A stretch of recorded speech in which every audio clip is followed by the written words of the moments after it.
Perfect. So yes, all of you can. I mean, I don't think you've used anything, but you can take a long rest if you need to take a long rest. I was gonna say I don't think any of you used any resources for that session.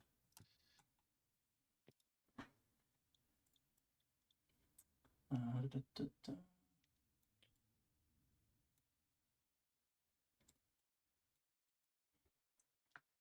Okay, yes. So as you all awake, I'm gonna say everybody spends their night in the tavern again.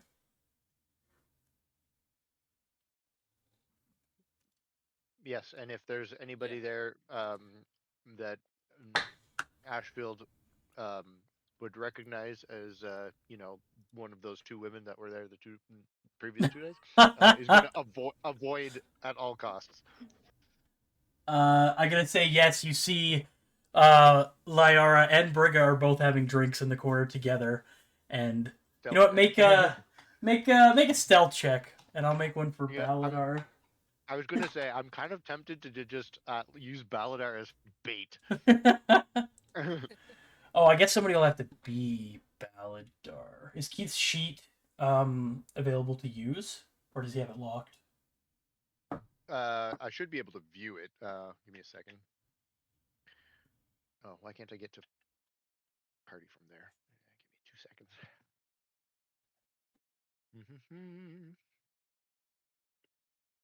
Go to the campaign, go to Keith's sheet. Okay, I have access to the sheet so I can see Okay, it. perfect. So Yeah, so you want to roll? Yeah, just roll a quick stealth check for you and Keith. Just curious.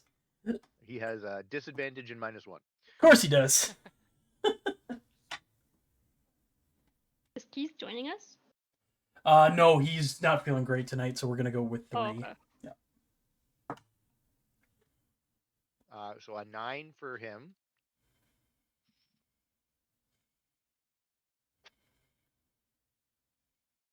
I didn't not roll mine. Oh, there we go. Ooh, not much better for me. An Oh 11. boy. Yeah, I'll say you guys kind of come in after a long night, and you're wearing pretty finely made. Well, Ballar's just wearing what he wore, but you're wearing like a very nice suit, so you do attract a little attention, and you catch the eye of the two ladies sitting in the corner. But they actually also try to avoid eye contact with the two of you as you go up to bed. I mean, to be fair, all mine was mediocre, if you know what I mean. Yeah, yeah, Keith's was just embarrassing, or yep, Baladar, sorry. yep. So, all right, if they're avoiding eye contact, then we just awkwardly shuffle. The walk of shame, but nothing actually happened. Well, I don't know. Baladar's is a little bit of shame, not gonna lie. Alrighty, so yeah, you guys all have a nice long rest after a long night of partying. And as you all awake, each of you find a small folded envelope has been slid underneath your doors with a small letter with the insignia of Valerius Thorn's, or I guess the Thorn insignia in wax on the letter. Yeah. I will immediately open, as I'm sure we all do. Mhm. All right. And inside the letters, it's just kind of a small thank you again for coming the night before. I was able to get in touch with my man who does in fact own an airship to help you guys with your travel. Meet me, and he'll give you directions to a place called the Stillben Smiths. It's down in. Hold on, let me grab the map of Stillben again, just so I know where I'm going. I'd say it's down. Or sorry, not the the Stillben Smiths. He said he'll meet him down there in about an hour. So when you guys woke up, you guys have about an hour to do stuff. And he will recommend if you would need any gear, adventuring gear for your travels, there is a shop in Central Stillben called the Wandering Arcana. If you would like to go check it out. That was basically all the instructions. Yeah.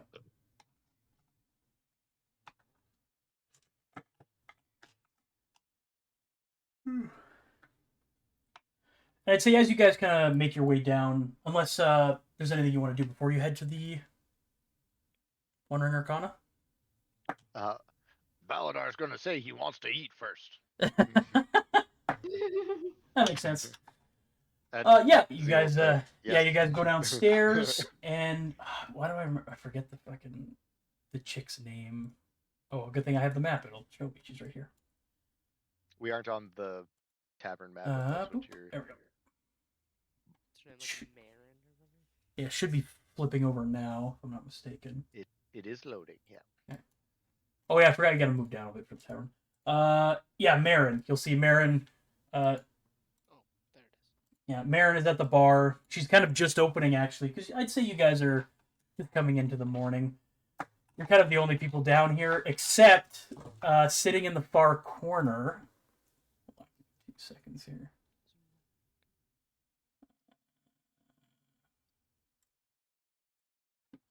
I don't have his token, but sitting in the far corner, sitting at a table by himself eating breakfast is Rorik, or the rat, as you know him. He looks rather disheveled, but happy.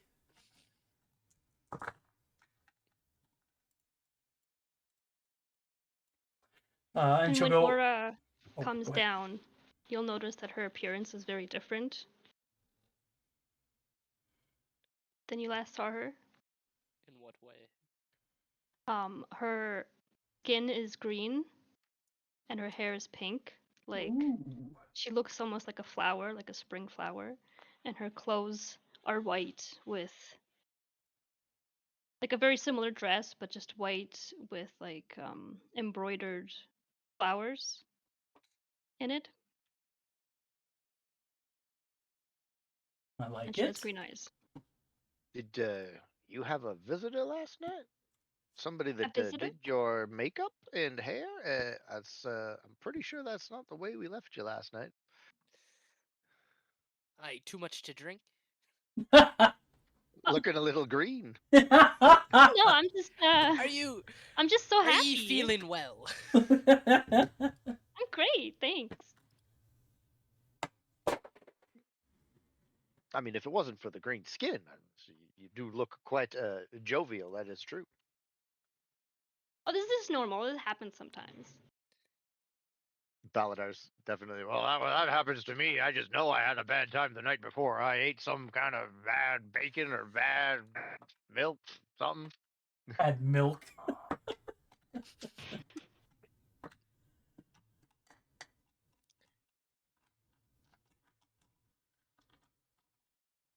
I'm just Uh, so happy. Like the party was so amazing, and we managed to rescue people, and then we're making the city a better place. It's just so nice. We're so great, and I'm so excited to go to the ship with everyone and continue our journey. I am not excited about that ship at all, says Baladar. I know I'm going to get airsick.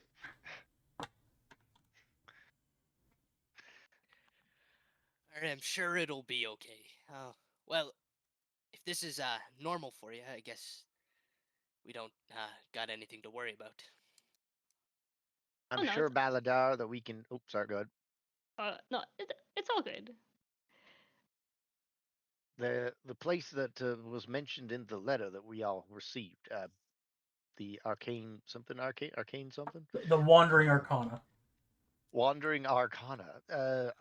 Maybe they've got some kind of potion to calm your queasy stomach. Wouldn't put it past them. Or you know what? I will look straight at Aura. What about you? You dabble a little bit in medicinal and calming agents. You have anything for an upset tummy? Upset. Nothing medicinal. Something that will straighten out my good friend's chakra and stop the vertigo? Well, Got some grab all. aquamarine like has the healing properties to like calm seasickness. Oh. Well, do you have any of this aquamarine available?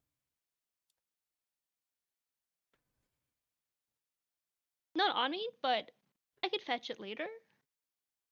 I think that Baladar would appreciate that greatly, and no worries at all. We will certainly remunerate you for your item.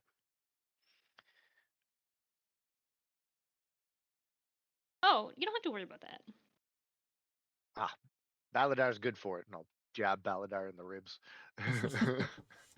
Yeah, he's right. I've got it. Yes.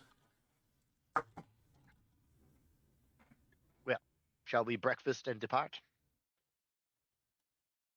Yes, let's toast I to our future accomplishments. think Greenbeard's already made his way over to the bar. You see Marin's there just kind of starting to clean some places. Goes, ah, friends, it's good to see ya. Did you enjoy the party last night? It wasn't too bad. I kind of look back where Rorik's sitting, look at Marion. I hope you enjoyed yourself as well. She kind of sees where you're looking and goes, oh, that man looks all big and fearsome, but he's just a big old softy, especially in the sack. Wait, what? Inside check. Oh yeah, you weren't over there when that was happening. I don't know. What Maybe are it's a you? joke, What? maybe it's not. I'm confused. What are you inciting? You said he Well, was he wasn't- softy in the sack, and that sounds like he was having trouble. And you got an insight? Yeah, You got a 9. 9. Yeah, I don't think I know what's going on. It sounded like he was saying something, but I'm like, I'm just gonna leave that one lie. I'm not gonna poke that. It sounds more of like a joke than an actual like he was bad in bed. All right. And you kind of you could see that he hears his name because he kind of looks up with his mouth full of eggs and looks at you and goes, just gives you a wave. I'll wave at him. Baladar got a 12 on his insight check, so nothing better. Nope, exact same thing. I don't think he'd pick up the sex joke, anyways. He kind of clasps her hands together and goes, all right, well, I'm guessing y'all are a bit hungry. What are we having? We got eggs, we got bacon, we got ham, we got sausage. I got the works. What are we thinking? Baladar just says yes. Yeah. Yeah. She goes, of course, one of everything. I'll take a full platter as well. Perfect, making my job easy for me. And you Just too? some eggs and sausage, thanks. Eggs and sausage, you got her. Gotta be light Just a on my breakfast feet. special. You have a what? Just a breakfast special for me. You got it. Kind of takes all your orders, starts going to get everything ready to go. Takes her, I'd say, 15 to 20 minutes because she has to kind of fire everything up, get it all cooked. But you see before you, she puts 4 plates, all with your preferred food on it.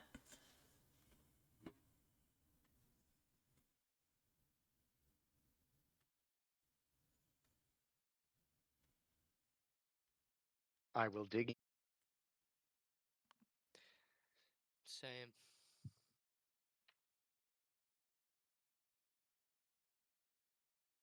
Don't think I plan on RPing anything particular about breakfast, so we can. Yeah. Are you sure? on. No, I'm just kidding. These eggs are definitely a little too runny for my taste. She gives you a look. But yeah, you guys finish your meals. Because of kind of who you are, she'll just say, "It's on the house." Oh, well, allow us to at least provide a little bit of a tip, and I will leave 2 gold on the counter. She goes, "Well, I ain't gonna deny that." She takes the gold. Y'all have a safe travels now. Oh, thanks so much. By the way, how was last night? She looks at you. She looks at her work and goes, "Ooh, last night was very, very fun."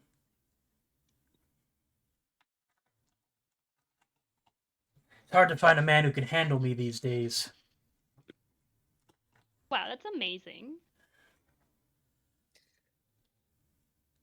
I'm so happy for you. Oh, well, thank you. You guys are always welcome back here to my tavern. If you ever need a place to stay. Oh, thanks.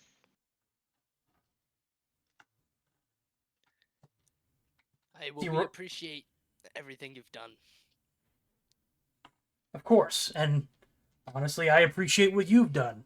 The city's kind of been in a lull since those damn cultists showed up, but you've kind of given everybody some more optimism, made them see that there's light at the end of the tunnel, you know? We haven't had that in a really long time.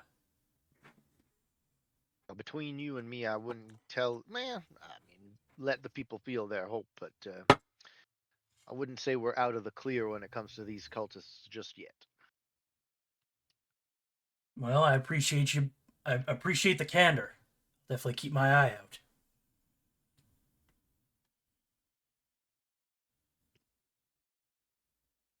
Well, you All have right. a wonderful day. We will probably not be seeing you again for a little while, but we appreciate your hospitality and everything that you have done. Thank you. And as you guys kind of head out, you head toward Central Stillben. And you see as you kind of wander the streets, it's been a little bit dreary the last few days. The streets, especially after Valerius was taken, the streets seem to have kind of the presence of people has definitely lessened. But now that things have kind of come back to a normalcy, there's more kind of people out in the streets. There's kids playing around again, kind of having fights with little wooden swords. And I'd say word is definitely spread around as people watch you walk through the streets and start whispering to themselves, "Oh, I think that's them. Those are the people who saved Valerius Thorn." They're kind of like whispering good things about you. Kind of catch that as you're walking down. And it doesn't take you very long to find the place you're looking for. It's kind of a larger building with a large domed ceiling, with a large wooden sign hanging by two chains that has like a bit of a, I guess, magic-y, like it has sparkles all over it. It just says the Wandering Arcana on the front.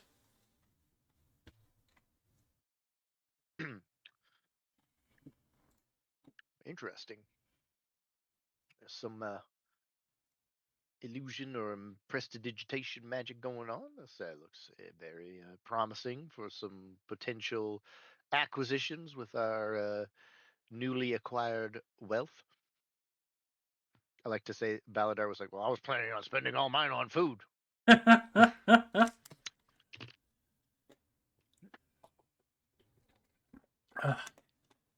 All right, as the four of you enter the shop, this is where you guys. Oh, this is what you see as you stroll on in. It's a quaint little place. So the aroma of ozone and old leather hits you as you step across the worn wooden threshold. Behind a high polished walnut counter stands an older human man wearing, funny enough, a large purple cloak and a purple wizard's hat. He glances up as he's kind of playing or moving something around on his desk.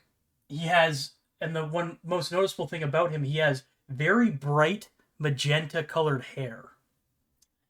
You see as he kind of, a large smile appears on his face as you walk in, as he sits down a vial. "Ah, welcome, welcome, esteemed adventurers. Come in. Don't mind the dust notes. They're actually quite well-trained elementals." And he gives you a wink as he chuckles.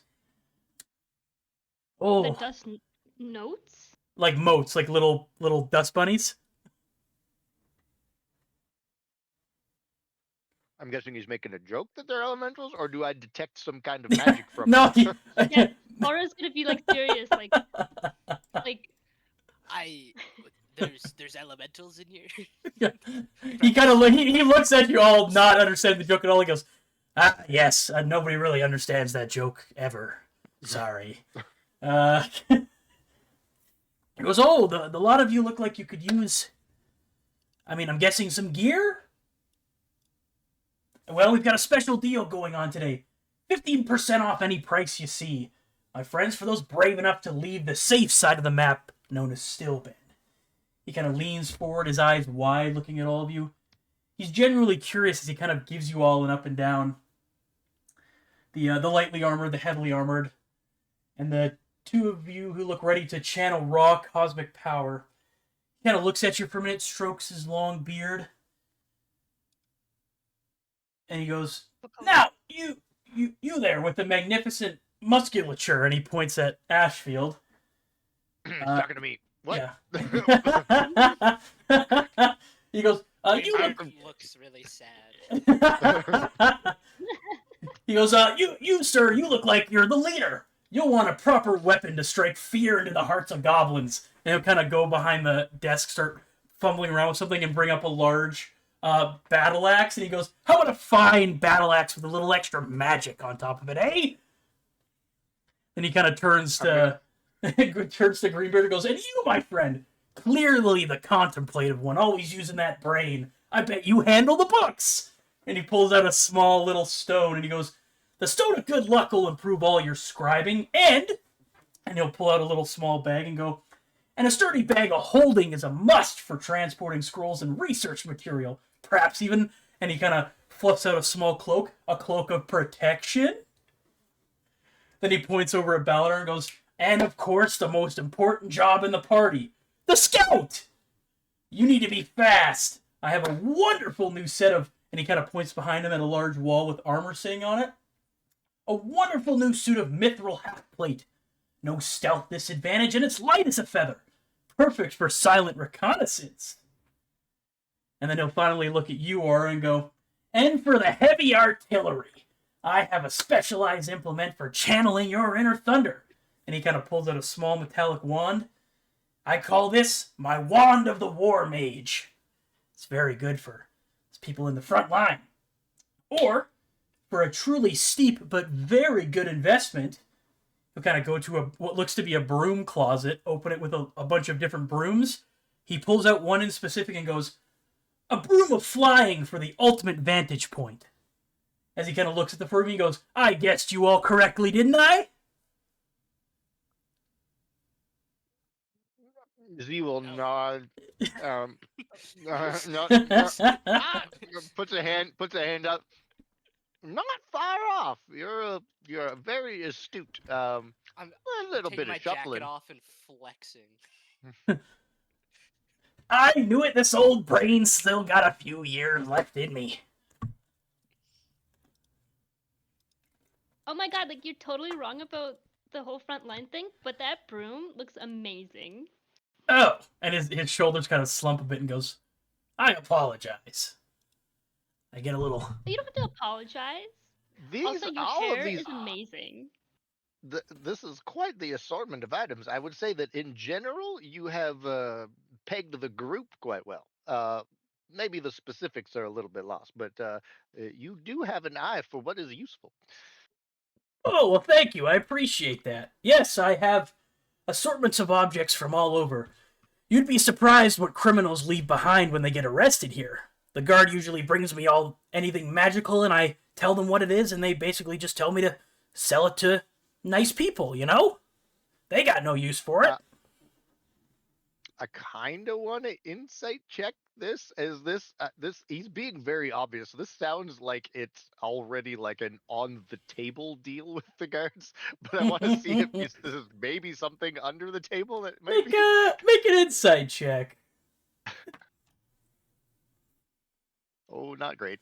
10 even. Oh yeah, he seems to be on the up and up. All right. He just looks at you with that old timer smile. Not a couple of crinkles on his forehead. He's got the old crow's eyes and some bags. He's being straightforward about it, so I feel like he was not hiding anything. All right. So yes, for you guys wondering, I'll kind of name off all of his items. He's got a +1 battle axe. He's got a stone of good luck, a bag of holding, a cloak of protection, a mithril half plate, a wand of the war mage +1, and a broom of flying.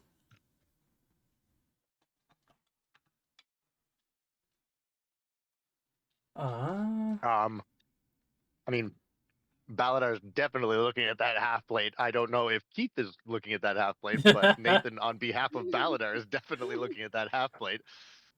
I'm also gonna say, I gotta have Z and Aura make a Arcana check for me.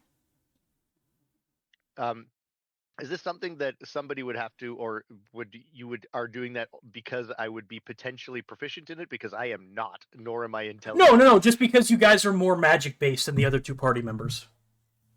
Okay. Yeah, you're more versed in the arcane arts. That's basically what I'm saying. Oh, I mean, I rolled a 17, so that's Hey, terrible. that's for you have a +0. I definitely thought you had at least +1. Never mind. I digress. Nope. No. Right. As the two of you are kind of sitting there as he rattles off these numbers, you kind of sense like, oh, these are nice weapons. And then you kind of look behind you and you see a kind of a larger box sitting on the shelf behind him with a very large padlock on it. But you're getting definitely a sense of arcana coming from it.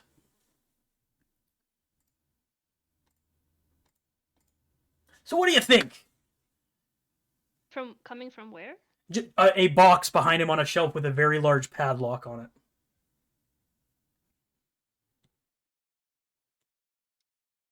You can kind of feel the magical essence oozing out of the box. Okay. Oh, what's in that box? He stops and he kind of looks behind him and goes, "Oh, well, that's just some other items I have there. I mean, you wouldn't be interested in those, would you?" I mean, depends. These are quite a adequate selection so far, but I would not be opposed to having a greater array of choice. I usually only bring those out for the. What are we working with budget wise? We have been, I'll lead off here with, we have been recommended this establishment by the Lord himself. So I would assume that he would only recommend this place if it were dealing in the highest quality, which so far, again, you have shown us quite well. But just to let you know the leverage that is backing our current adventures. The Lord, and he goes, "Just one moment," and he kind of goes under the counter and gets these little teeny tiny glasses like the ones that just sit on the bridge of your nose and nothing more. And he kind of squints at you. I will show the symbol. Yes, he'll squint at you and see the pin and go, "Ah, Lord Valerius Thorn. He recommend. Oh, okay, of course." And he'll kind of go behind him and grab the box and go, "These I usually only bring out for the special individuals that are sent here by Thorn himself. So you're some lucky folk." You see, he produces a key from his cloak and kind of unlocks it and opens the box. And you see, hold on, let me grab pictures. I'm gonna send them in the Discord of this stuff.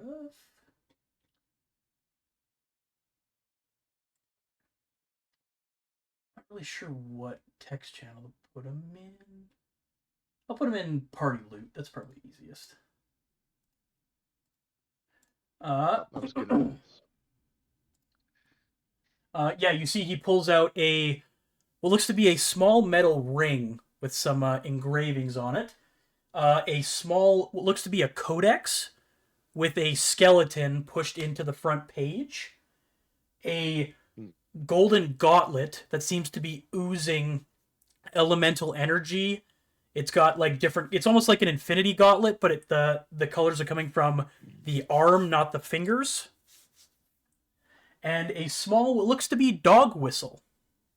So I will post those all in here real fast. Instantly, despite having 500 gold in his pocket, that gauntlet just looks above his price range. But he's definitely going, ooh. Okay, so we got this. And then he also, as he pulls all the items out, he goes, "And these kind of make it easier for my customers." And he's got like little tiny codex cards that have what the items do written on them. Hey. It's like an auction. Yeah. Okay, so there's It's that. useful. He's got this.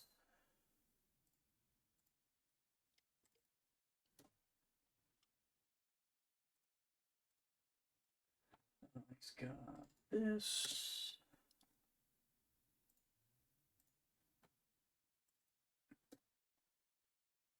feel like this is easier than me like saying word for word what the items do. Yeah, we can read through. Just to quickly confirm with the wow, that gauntlet does look badass. Jesus. Mm. Oh, it's only uncommon. It might not be out of my price range. We had the Wand of the War Mage, Cloak of Protection, Mithril Halfblade, Broom of Flying. What else was the +1 We got battle axe? +1 battle axe, a stone of good luck, and a bag of holding. Ah, bang of holding? No, bag of Bang of Bang of holding. That's if you put two of them together. Then it's a bang of holding. Yeah, and then I'll give you some, depending on what you guys want to look at, I'll give you different price ranges. He will say each of the items in this special box here, they're going to be about 500 gold a piece. Just letting you guys know. Is that before or after the 15% discount? 15%. Let me do some math. Let me see here. 60. I'm trying to think of what that is. Off the top of my head, it's like 60 or 65, I think. GPI. Yeah, I think it's 75. So that would be 425 a piece then with your discount.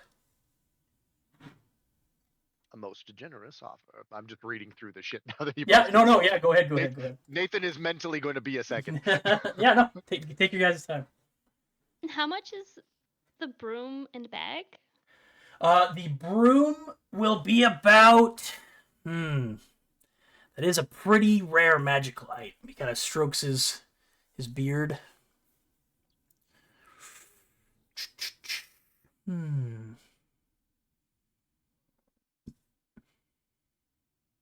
I'd say the broom will be about. Actually, I gotta do. Hold on, let me do discount again. It'll be about 700 gold pieces for the broom.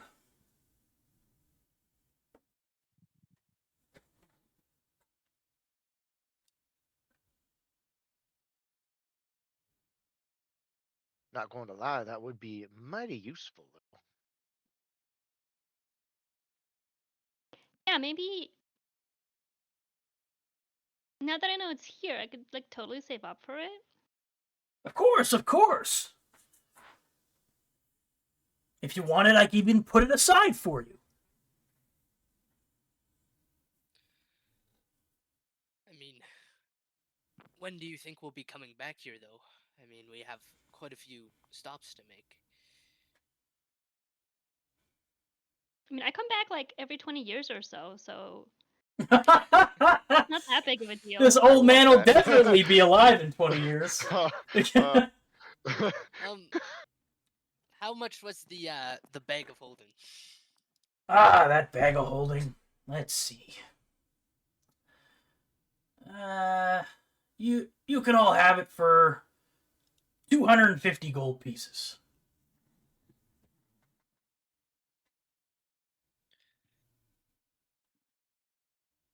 All right.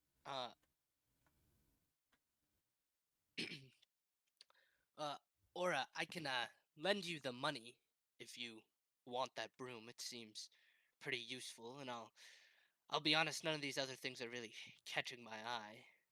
So I might just get that bag of holding too. What about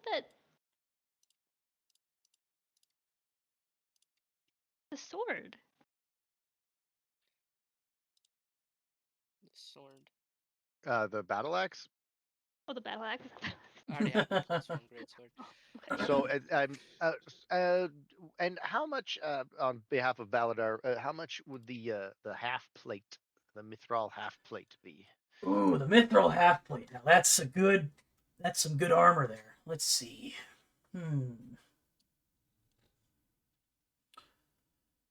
I'd let the mithril half plate go for. Kind of scratches his head. 150 gold pieces.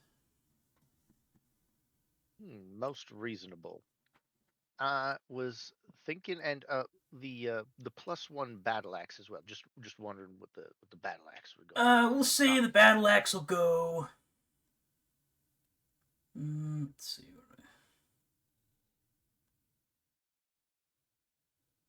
For some reason I'm blanking. Did I say 150 or 250 for the mithril armor? think I said 150. Totally Right? said 150. Okay. I don't know. For some reason, I just had a brain It's aneurysm. canon. Usually, that battle axe goes for about 100, but if you happen to buy the armor and the axe, I'll give it to you for 200 as a pair. Oh, that's most reasonable. Baladar should definitely take that.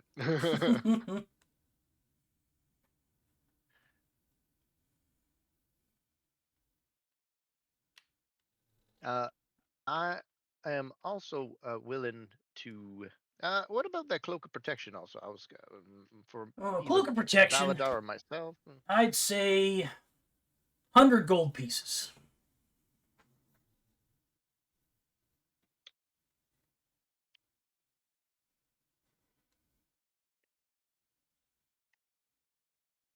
All right, so we're looking at a total, like, say, for instance, if we did pick up the broom, the axe and armor, and the cloak of protection, it would be about 1,000 gold pieces, all said and done. Let's see. 700. Yeah, 150. And sorry, you said the broom, the armor, and the axe. Armor, axe, and cloak of protection. So Oh, cloak 200 protection. for Yep, the yep, armor, yep, axe, yep. That and would cloak be. protection. Yep, that would be about 1,000 for all those items. Yes. Yeah. What Well, I would- think I was gonna get the bag of holding too, which I think you said was 250. Yep, 250. So what? 1,250 total. I would say, as such discerning customers that would be pretty much cleaning you out. Um, would you be willing to maybe nuzzle that down to a cool 1,100? Make a persuasion check. That's God a damn. nice 26. Yeah, he kind of sits here and strokes his beard and goes, well, you folks have been mighty nice. And you have done such a fine job in serving us. I mean, just think about that. This sale today was so quick. I'm impressed at your savant nature when it comes to, I was going to say, trading mercantilism. Ah, a flatterer. I like it. Hmm. You know what? 1,100, you've got a deal.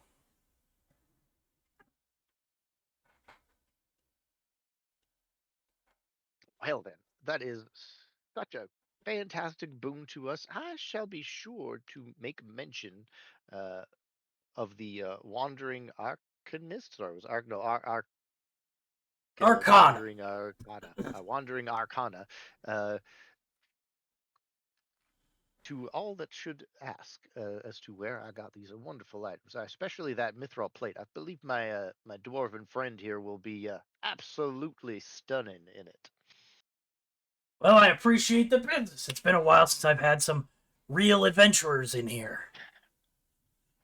I've been running the shop for, say, oh, goodness, probably 50 years.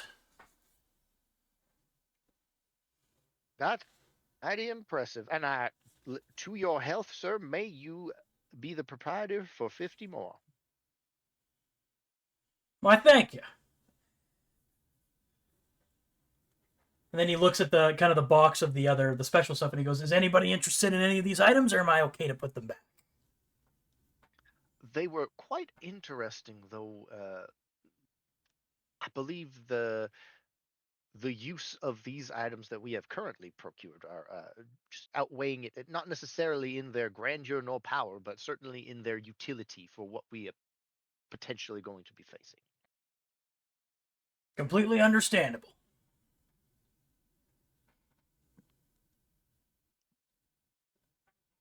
He will close the lid then, relock it, and put it back on the shelf.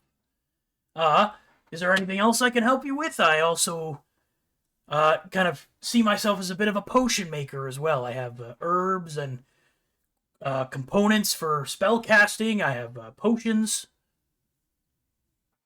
Oh, Nathan has not checked if there are spells with which he will require ingredients. I don't believe so, but I will double check real fast. I don't think any of the spells I took required components, to be honest, because I think I would have noted that when I For flavor. You got some bat shit? he kind of stands there and goes, "Hold on one moment." Kind of walks back into what looks to be a side room, and as he opens the door, you hear a large screeching noise. He goes, "Ah, shut up!" You hear like a creaking of a small cage as he scoops his hand in. Oh, what are you saying, Cat? Oh no. Oh, yeah, and then he comes out with a handful of bat shit. Is this what you're looking for? I put out a napkin. Yeah, just throw it right in there. Here's a couple silver going to cover that. Absolutely. There you are, sir. Grabs a little cloth, wipes his hands. Folds it up, like ties it in the tightest knot he can possibly get onto this thing.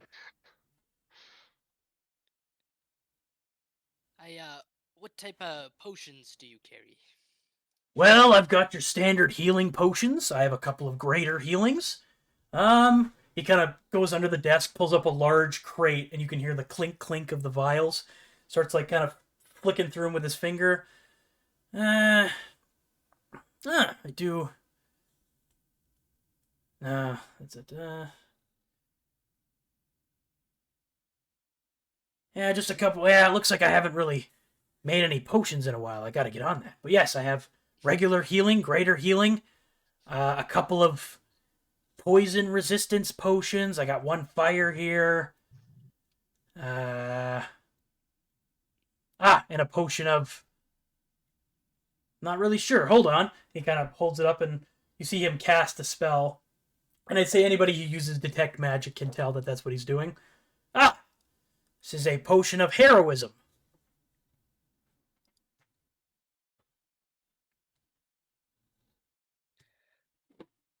I mean, I think getting some healing potions would be pretty smart. Sure, I've got. And he looks through them. I got about 6 regular and 4 greater. The regular will go for about 40. Greater, I'll say 70 a piece. Sorry, greater 70 apiece? Yes. Okay, so I spent 250 on the bag of holding. Yep. 250. And I'm going to say the resistance potions are going to be about 150 each, and the potion of heroism will be about 300.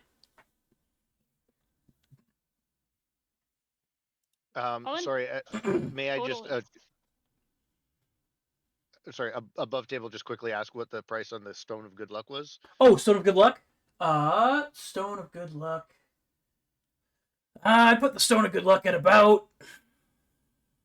Actually, I don't. Give me 2 seconds. I can't remember what the Stone of Good Luck does. I'm just gonna go double check. +1 to Plus your 1 to skill ability. checks and your ability checks. Is it saves as saves. well? Yeah, 1 to your saves and 1 to your like ability checks. Oh, okay. 150 for the Stone of Good Luck. Okay, so I don't know if you saw what I was typing there in chat, Greenbeard, but like I was intending to pass you the cloak. Yeah, if you don't want it, I'll take it. But as long as sorry, I could what's the word? Afford the Stone of Good Luck. That was more. I was more leaning Okay. towards the stone in my head, so that's why. So I was just gonna total up kind of what we spent to see what we've got, because like Baladar and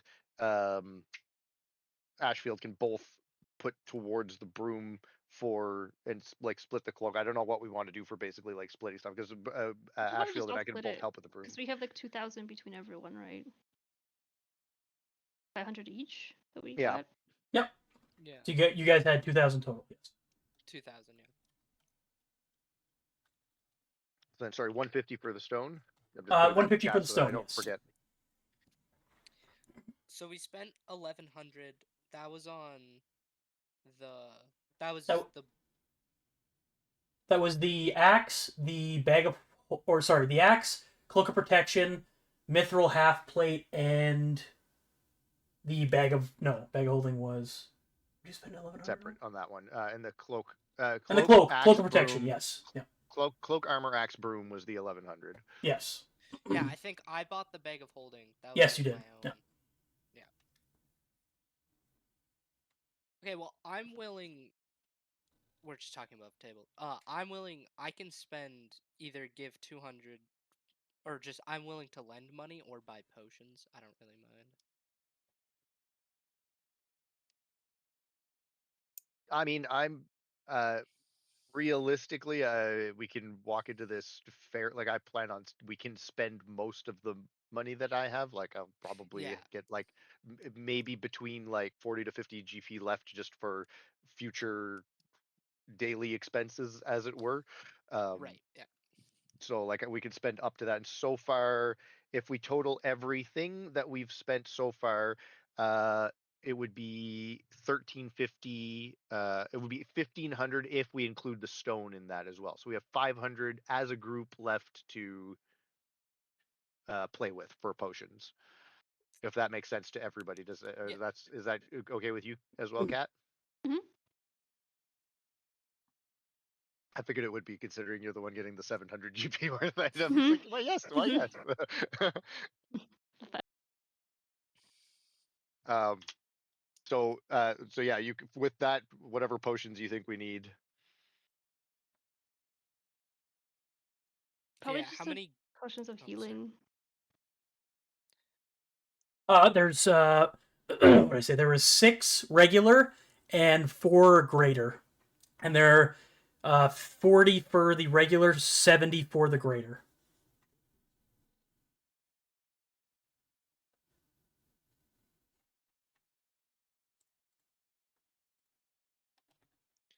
$70. Okay.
So if we wanted the 4, it would be 240 essentially. The 4 graders, yeah, that'd be 70, Yeah. 40, or sorry, 70, Be 140, 280. about 280 for the 4 graders. 280. Yeah. Which would leave. If you are gonna buy him out, he's willing to work with you too. Just let me know how many you guys want to take. Oh, Jesus Christ! I dropped my phone. Well, yeah, because if we bought all 4, well, then that's just 1 for each of us, and that would leave us, and we can haggle them down. That would leave us all with about 50 gold left each. Mm-hmm. Yep, that makes sense. Yeah. All right, Ashfield throwing that charm. He kind of goes, any of those potions to your liking? Been Uh, through so much. I think we should just get the greater ones. You two got pretty messed up in that last fight right at the start. Be an easy way to avoid that happening again.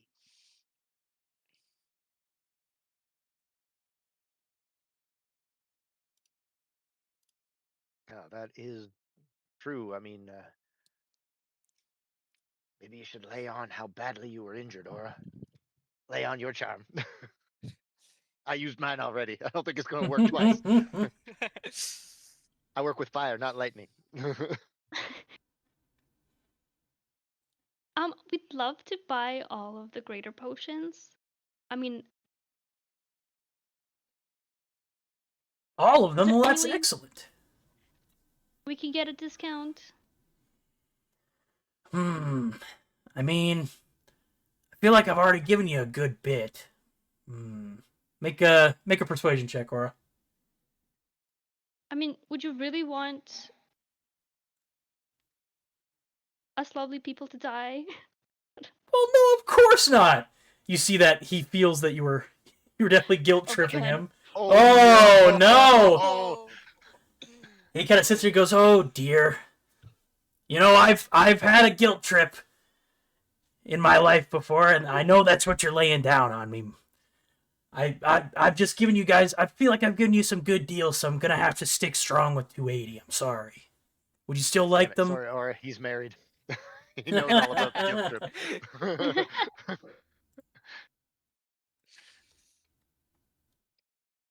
Sorry, I'm not used to buying things. Just telling them out. Better at Well, selling them. if we need to haggle when we've got stuff to sell, that would be that's good to know. And sorry, what was the final price? 280. 280. Yeah. Ah, suppose we can deal with that.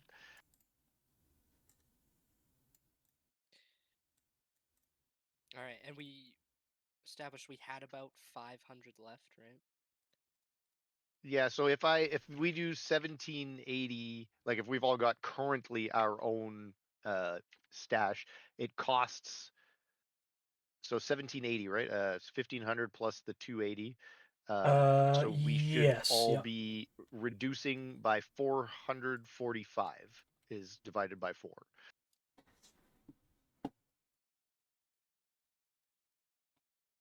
Okay. So because we probably had like a handful of GP outside of the bonus that we got there. So yeah, minus 445. Jay, you'll need to do that for Keith. Okay. Uh, I mean, actually, you said you could interact with his sheet, wait. or is I it cannot. locked? I cannot. I can see his sheet. Nobody else can interact with somebody else's sheet. Oh, okay. Only you. Sorry, you as the dungeon master are the only one that can actually interact. I can see his Gotcha. stuff Okay. and do the rolls and stuff. That's fine. I just can't edit his anything. He of also his. didn't add the 500 to his gold. Of course not. Whoa, who would do that? Okay, so yeah, you had 5. Okay, and then we're taking away 4. You said All right, 445. so you're giving. Yeah, so just plus 55 for Keith's Yep. character. So yeah, he's back at 80, so he's chilling.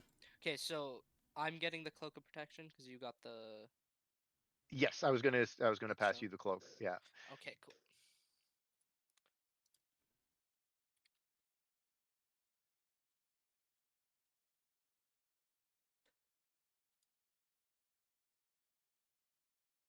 And then if you can also, may or may not come into play tonight, but give Keith the plate. Oh, the mithril plate. Yes, I can do that. And the battle axe. Man, guys, I'm such a good dungeon master, just giving you all this really good armor and weapons. I'm just a nice guy. Cloak of protection. Gain a +1 bonus to armor class and saving throws. Oh, it's awesome, man.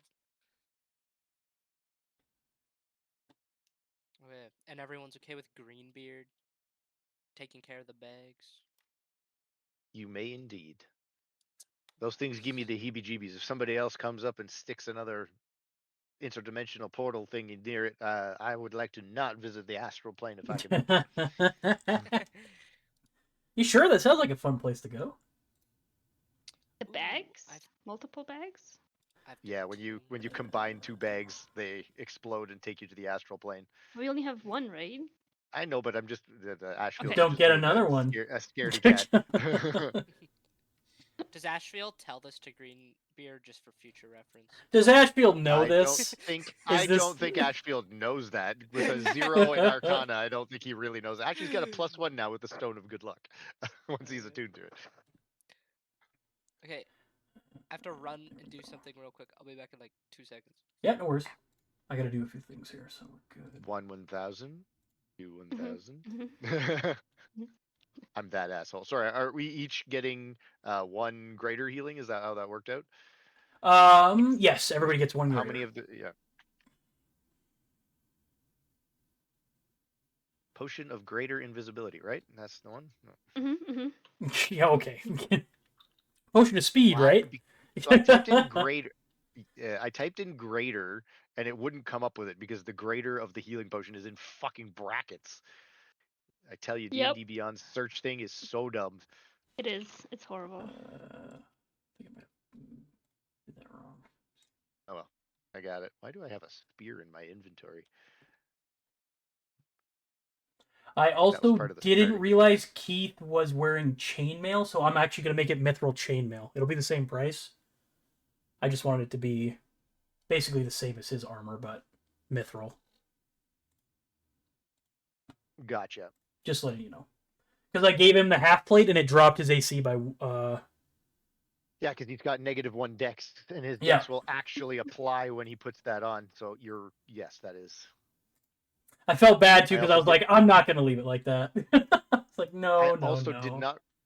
I also did not realize that was medium armor. Otherwise, for some reason, Nathan in his head was thinking what's the step before plate? Splint. I thought I was in my head. I was thinking splint. So that's why I didn't put 2 and 2 together on that either. But yes, if it's medium armor, it would have applied his dex and actually brought his AC down. Yes, yeah, that's exactly what happened. I put it on him and I was like, AC went from 18 to 16. Uh-oh. I was like, we definitely don't want that to happen. Okay, there we go. So yes, he What I has. miss? It was just given when I gave Keith the half plate. I realized he was wearing heavy armor, so it dropped his AC by 2. So he's actually wearing mithril chainmail. Okay. Yeah, And now a dwarf wearing mithril is just so on point. And now he and won't that, have disadvantage. yeah, I was gonna say So he now just has a Keith doesn't have -1 dis now. on saves. Yeah, there we Just a go. -1. Okay, You really are so nice.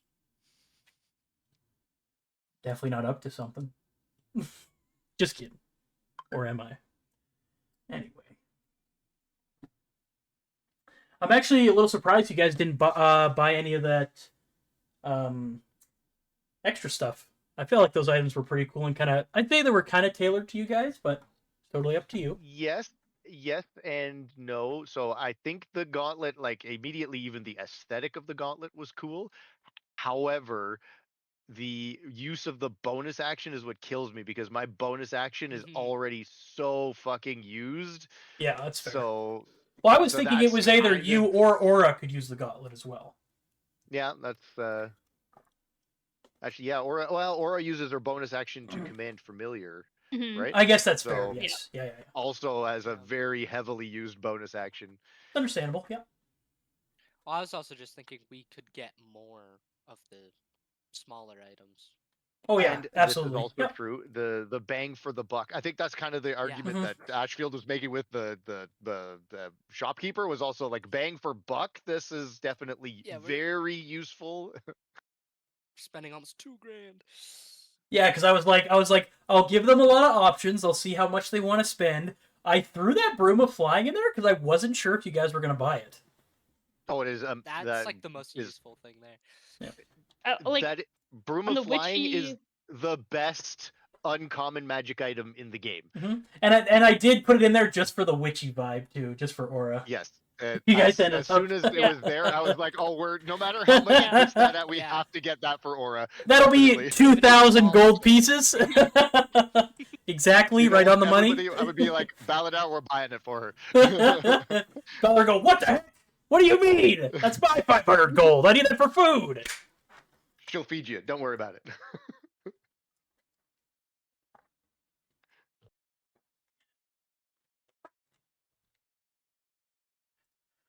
Okay, so you guys have your potions, you have your items. Is there anything else you wanted from the shop? Oh, I forgot to say, his name is Fizwick Sparklefoot. That is the man helping you with your items. All right, so you look mighty tall for a gnome would have been my opening line. Oh, he's supposed to be a human, but the picture for some reason made him a gnome. So I was like, whatever. No, but even that name though, that sounds like such a fucking gnome name. Really, So right now it's. Wait a second. I want a perception check. Is this 3 gnomes in a trench coat? There we go. Fizwick. Oh, it's Fizzwick. I thought yeah, it there was you go. Fizzwick. You know what? Make a perception check. That'd actually be funny if he wasn't a gnome and he's just a human with this name. His parents hated him. Or Wait. Oh, I'm trying to fucking click on it on the wrong sheet. Perception. That's not great for me either, and neither is my passive. Why is it not fucking rolling when I do that? I gotta click the actual like dice thing, not persuasion, perception. Oh, not bad. 18. That's not bad. As you kind of look him up and down, it's pretty hard to see. He's wearing a pretty big purple cloak. Well then, I will make a mental note of him, and as I'm like slowly walking away to see if the coat moves irregularly.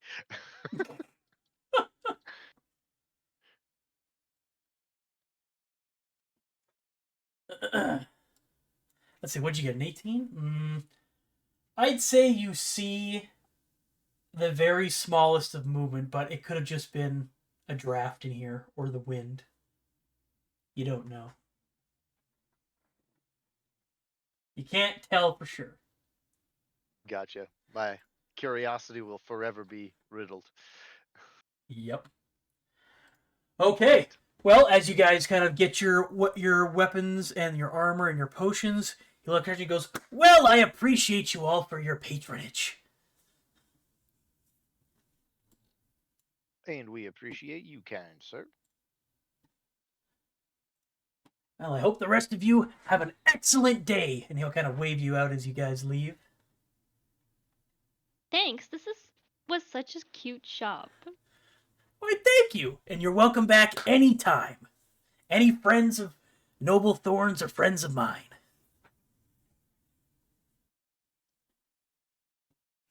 I will bow and leave. And I'd As soon say... as we are outside the door, I will lean over to Aura. Try the broom.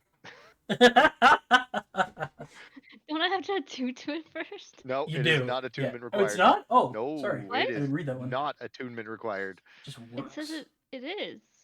What? Oh, that's new Maybe in they changed 2024. it. New in then. 2024, yeah. That It would make requires They sense. attunement. changed it Yeah, they did. now. They saw Vex using that shit and they're like, we gotta make that attunable. Is it really? I didn't have time to check. Yeah, old one is not. New one Wow, yeah. is. Fuck. That's Wow. nerf. That Okay. makes That's it actually like, significantly not as good. Yeah, because the other one would not use up one of your attunement slots. But Mhm. sorry, it is still a fantastic yeah. item. Absolutely. I mean, if you guys don't want to buy it, that's...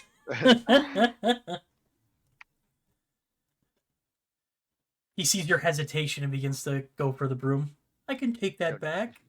Back up. Okay, the carpet is still not attunement. Mm. I was curious if Carpet they ain't changed attunement, that. though. Yeah.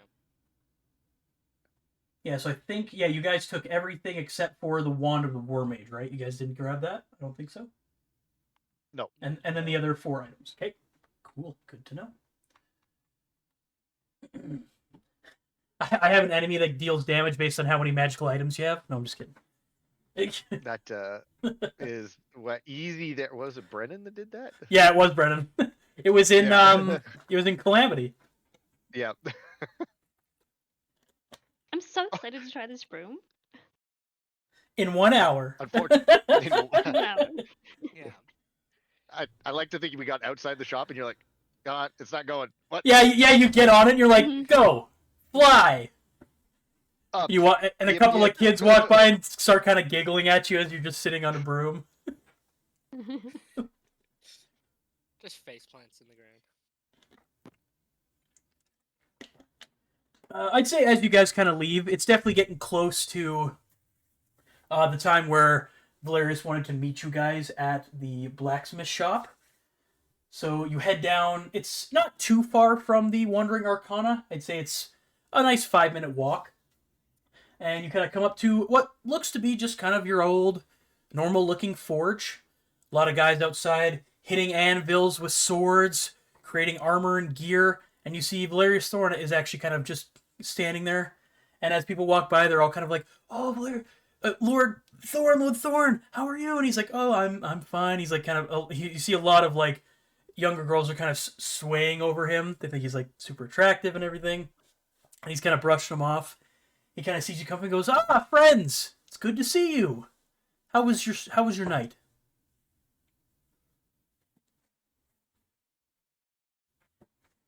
It was great. By the way, could I stop by and change that sculpture a little bit?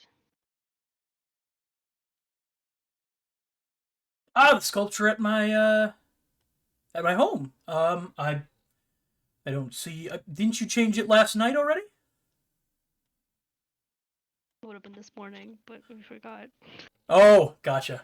We can say in we'll retroactively say you already did it. How about that? Because then we don't have to Okay, have you sure. guys run. Then you guys don't have to run all the way there and all the way back. We'll just say you. What did you want to change it to? So it was the hands, Yep. and she changed them so that it looked like from a when you look at them from a certain angle, it looks like swans. Cool. I like it. Like a weird illusion. Yeah, like an optical illusion. You look at it one way and it's hands, Yeah. the other way it's swans. Yeah, I like it. Yeah.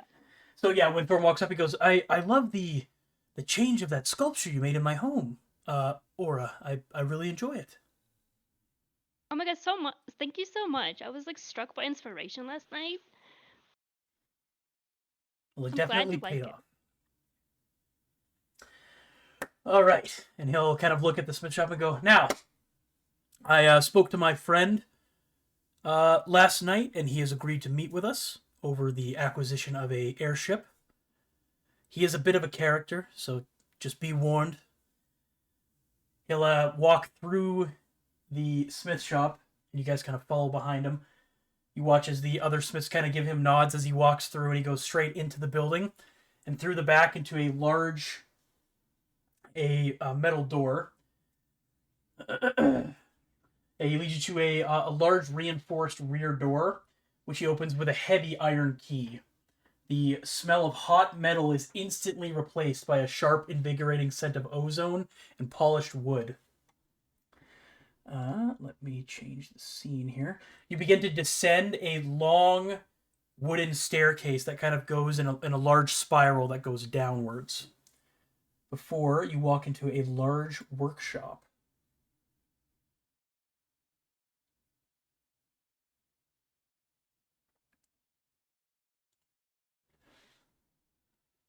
Let me know if that's up for you guys. Still says loading. Oh, there we go. There. Oh. Oh, damn. Yes. Okay. You step out of the smithy and onto a surprisingly clear landing car obscured by tall scaffolding and industrial awnings. The sound of the city is muffled here, replaced by the whine of electric saws and the ruffle of canvas. The workshop, known as Thaddeus's Sanctum of Curious Sciences, is a large, cavernous, high-ceiling space carved into what looks to be the bedrock behind the smithy. It is terrifying, beautiful mess of dedicated chaos. As you kind of look around, you see every surface is piled high with meticulously organized disorder. Shelves overflow with exotic metals, vials of glowing liquids, and intricate clockwork mechanisms that tick and whir independently. A half-finished automaton sits slumped on a bench, its copper face staring blankly. The primary light source is a bank of captured light motes, little small glass bulbs filled with caged shimmering insects that cast a cold white light perfect for examining fine tolerances. The air is thick with the frantic energy of constant work. Gears, springs, and leather belts hang from the ceiling. A giant complex lathe dominates one corner, currently turning a block of crystalline metal. This is not a hobby space. It is a factory of personalized innovation. And its proprietor clearly works on a timeline measured in moments, not hours. Towering over the pad in the center of the room is the immense, dilapidated skeleton of what looks to be an airship. I want everybody to make a perception check for me. I can do that. I can too. Oh, not very well, though. Nope. Geez, Z, what's going on with you today? Baladar's got a -3 on his perception, so let's do this. He's got a 3. All right. Let's see. We all perceive nothing. Really bad. Well, I'm gonna say the DC was a 12. It wasn't terrible. So, Aura and Greenbeard, as you kind of Nice. examine this dilapidated what looks to be hull of a large airship. You see etched on the side, it's faint, it's got some dirt on it, but you can read a name. The Aether's Lament. And I will put that in the thing so you guys can spell it.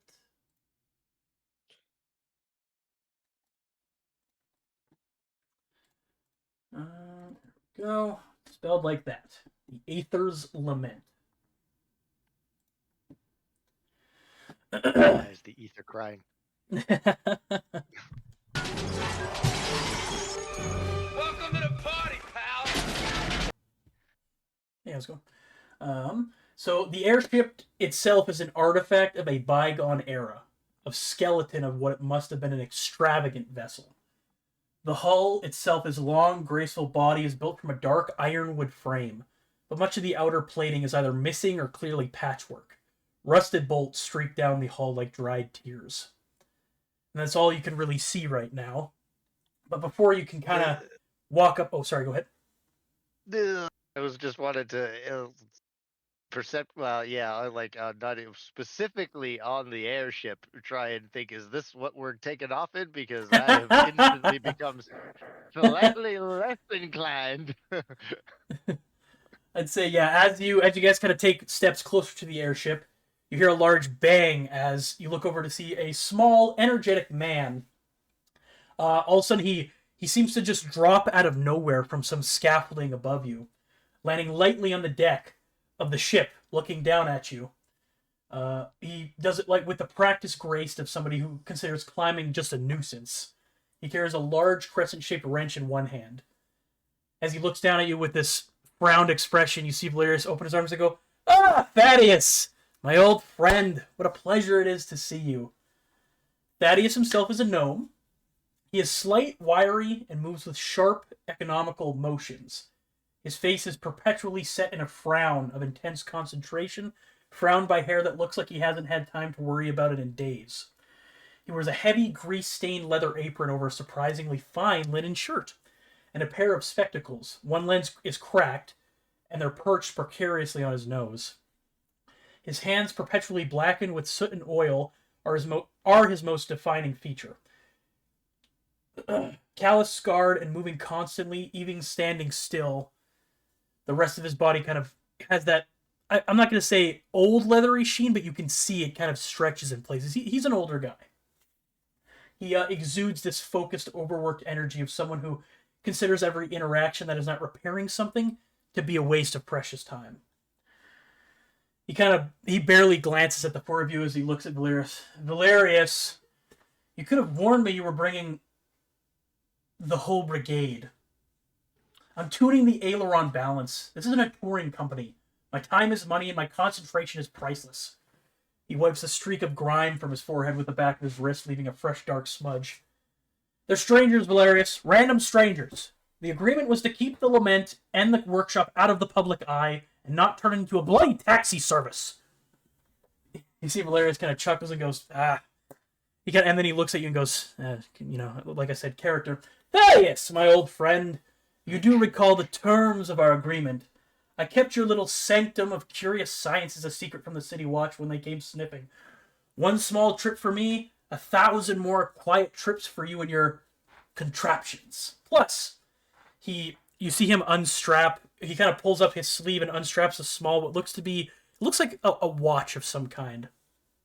And he throws it up to him. "This damn thing you gave me didn't work at all. I was standing on stage on top of a ritual circle and it didn't make a peep. Your magic detection device needs work." He watches Thaddeus, looks at him and goes, "Damn thing. Like I told you, it was a prototype. I guess I'll have to work on it more." He kind of, as he looks at it, he puts it in his back pocket and goes, "I suppose I'm being rude? Who are you?" As he looks at the four of you. In the back of Ashfield's head, it's like, that was almost no less rude. We are the Sunstone Sentinels. He just gives a cocked eyebrow. "And who are the Sunstone Sentinels?" At the expense of saying a joke and wasting your time, because you appear to not be that kind of a jovial person, I will refrain from saying us, because that's the obvious answer, and say we are under the current employ of Mr. Valerius here, and we are being tasked with travel to a far part of the continent and are very much appreciative of your service. I just have a quick question based on something you mentioned earlier. That you would be having thousands of trips on this particular contraption. Have you already done thousands of trips in that contraption? I don't. Did I? Oh, maybe I. Let's see. Hold on. That you would be doing thousands more in the contraption. You didn't say. No, no, I'm no. I said specifically. yeah. Oh, sorry. Go ahead. No. I don't know if you were saying that in character or not. Well, yeah. In well, Valeria said one small trip for me, 1,000 more quiet years for you and your contraption. So he's like, if Thaddeus gives him a ride somewhere every now and again, he keeps it quiet from the city watch. Right. So, but all Z is asking is if he's already taken this very dangerous and Oh yes, looking like very it's falling apart. yes. That's what I am implying. That's what Got I'm you. implying Yes, with yes, the question yes. is, has he already taken some trips with this? Or are He we kinda, like guinea fucking? yeah, he kind of cocks an eyebrow at you and goes, "Yeah, she's flown before. You think I would send Valerius out on a ship that doesn't fly? Ridiculous." Well, But I I mean, think she you- hasn't been in the air for about, what, 5 years? But she'll still fly.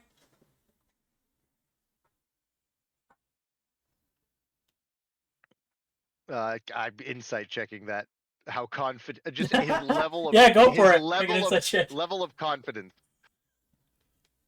17. That's not bad. You see, as he says that, there's like a small bead of sweat that kind of you see just barely trickles down his brow. You can tell he's good at what he does. He's a good engineer. Making this thing fly, he thinks it's possible, but he's not sure to what extent.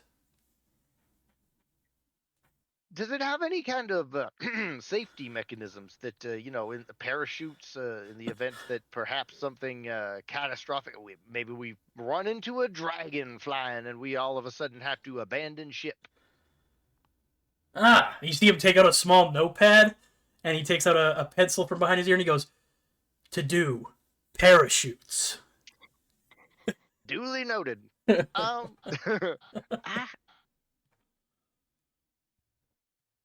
believe there might be some. We'll see. We'll see. All right. Nathan's really wishing he had taken Featherfall. As he kind of stands up there and he looks at Valerius and he goes, "Well, I suppose this ain't a social call. What do you need?" He goes, "Well," and Thornton goes, "Well, my friends here, they saved me from a rather harrowing experience." Thaddeus just kind of cocks an eyebrow. "What are you talking about?" "Well, I was kidnapped a few nights ago." He goes, "You were?" I haven't been to the surface in about 72 hours. I apologize. Been down here." See, Thorn kind of just sighs. "Of course you have. Well, my friends here are doing more investigating for me on this Crimson Rebirth front, and I figured you've taken me in the ship a few times, and, I paid you for it. I was hoping you would take these adventurers instead." He kind of sighs, rubs his forehead. "You want me to take a couple of complete strangers on a ride to where exactly?" Look at the four of you.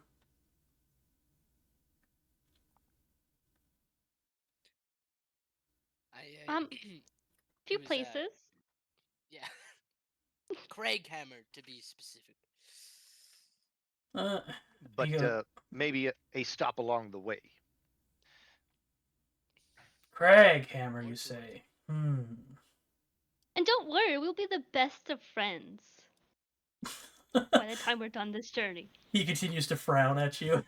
I was gonna say, in this scenario, reading people, I feel like that was not a bonus. Not a bonus for him, anyways.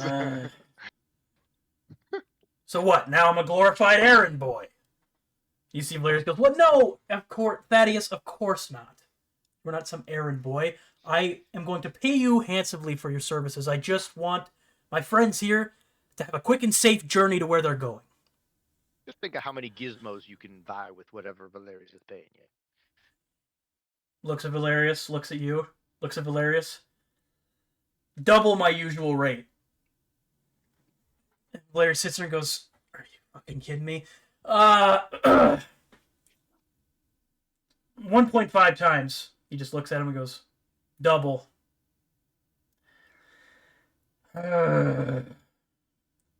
Fine. But you have to treat these four with some semblance of respect, please. And you see as soon as Valerius agrees to the agreement, you see a small smile hits Thaddeus' face. He goes, "Excellent. Now, I'm going to need probably a couple hours to get her airborne. Just needs a few things done, but then she'll be ready to fly. Does that work for all of you?" We are at your service and disposal. Excellent. He'll kind of wave a hand to kind of bring you guys on board, if you would like to come on board. I'll go. As we're walking on, Aura, how many people you figure that broom of yours is going to be able to hold?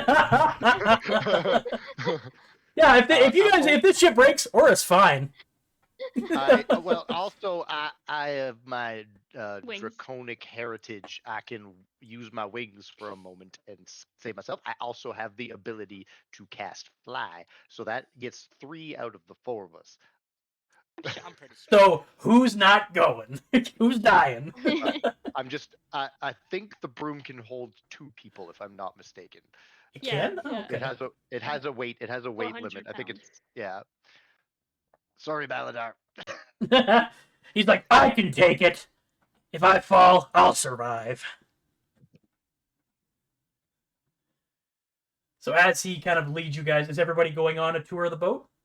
Or the airship, sorry? Same boat for some reason. Yes. So he kind of leads you around. "Well, this is my baby, the Aether's Lament. I've had her for just about 20 years. Fun little fact, she was used in the Battle of Vasselheim. But she's seen better days." As you kind of walk through the ship, he starts kind of giving you explanations about all the moving parts. He brings you down to the engines, and you see the ship's twin propellers are impressive brass mechanisms, currently still untarnished. One is missing a couple of blades, and the other is wrapped in tools, suggesting it's been fully disassembled for repair. A faint oily residue coats the landing pad beneath the engine housing. Kind of leads you through to a couple of small cabins. You see a large cabin, the command cabin, a beautiful glass dome structure at the front, currently shrouded in tarps. A single oil-burning lantern provides weak light inside, illuminating haphazard piles of complex brass clockwork, coils of insulated wire, and arcane diagrams scrawled on parchment. The ship looks less like a functional vehicle and more like a magnificent relic pulled from the bottom of an ocean, or in this case, the sky. It radiates the scent of dust, old oil, and the faint, sweet smell of lifting gas.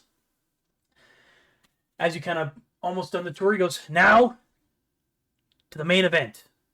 And he kind of brings you below deck. This is the ship's power core. You see, as you kind of walk in, there's this large reinforced cage of iron. A cage of iron and copper tubing is visible through a reinforced viewport.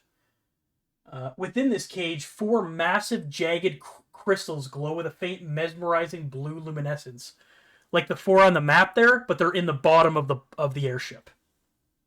Right. These are the Aeorian brimstone crystals, straight from Aeor. They are basically the heart of this ship. And you kind of walk over to them. Have I heard Go of ahead. Broomstone before? Make a history check.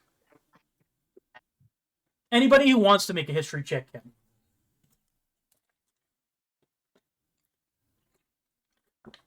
Hey, why'd my page refresh? Wow, Aura! Very nice.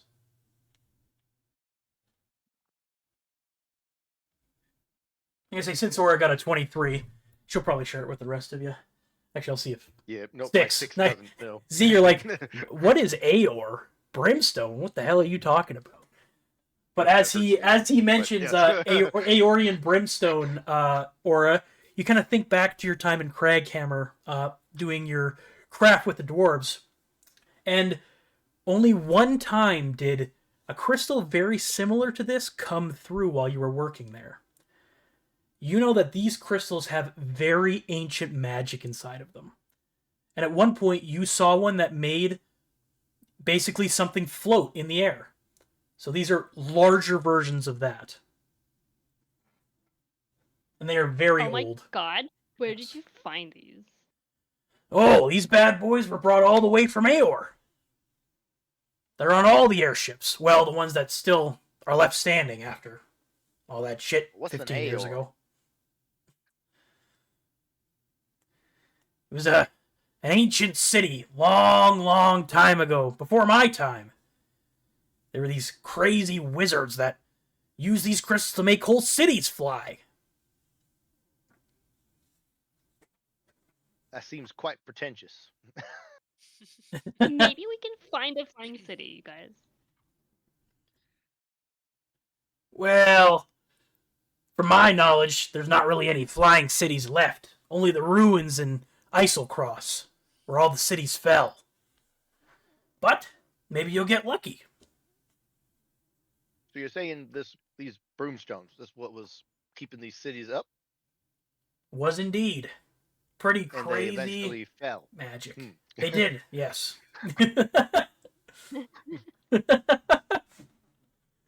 What they fell from, I'm not sure myself. But like I said, before my time. But they haven't failed me yet. Right, Valerius? And you kind of look at him and I mean, there was that one time and he goes, they haven't failed me yet. You are both still alive. Give it that. This is true. And as you guys kind of get closer to the crystals, you can hear they hum almost silently, a deep resonating frequency that vibrates through the deck plates. The metal frame around them, however, is covered in hairline fractures and thin smoky plumes of ozone intermittently escape from small stress points, suggesting the delicate containment system is under strain. This old age Aeorian magic is what allows the ship to defy gravity, but it also looks catastrophically volatile. He goes, now, this ship is old. These crystals are old, so I would recommend you not touch anything that doesn't belong to you. Does that make sense? Absolute sense. I will keep my eyes on Baladar and ensure he does not touch anything. You look over to see Baladar kind of looking at the cage going, well, that's pretty neat, and about to stick his arm through the cage. I will use Mage Hand and literally like wife slap his hands like don't touch that. Ah! Why'd you do that? Because your ears are just as good as your I don't know where I was going with that. But anyways, you aren't listening? Don't touch anything. He'll kind of look at Baladar and look at the four of you again and go, the containment field for the Brimstone cores is a delicate, temperamental piece of Aeorian salvage. It requires precise atmospheric balance and zero sudden jarring movements.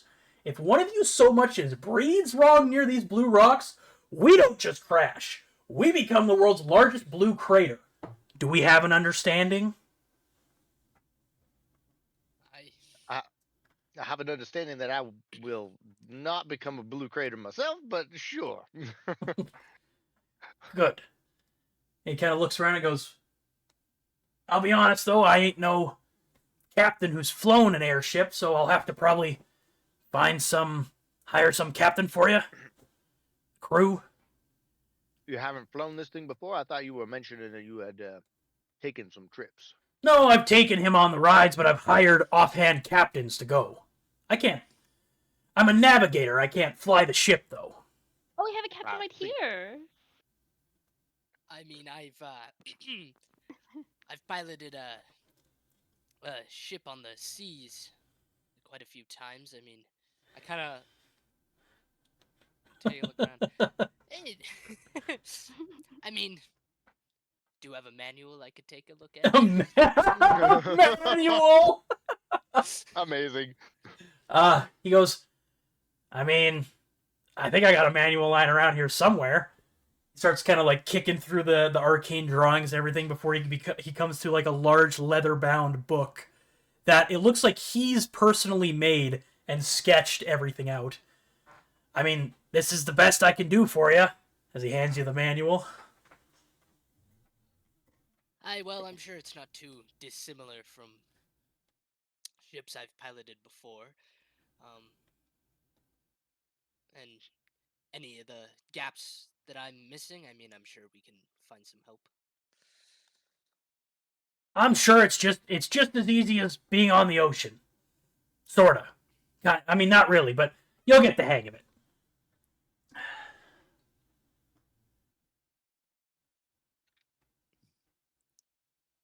Considering you are saving on, Nathan is going for brownie points with Valerius at this point. You see, he's Considering just you're in the saving on corner, just hiring a like shaking captain, his I would head, say and that would yeah. that would beg a little bit of a discount on our good friend Valerius price here.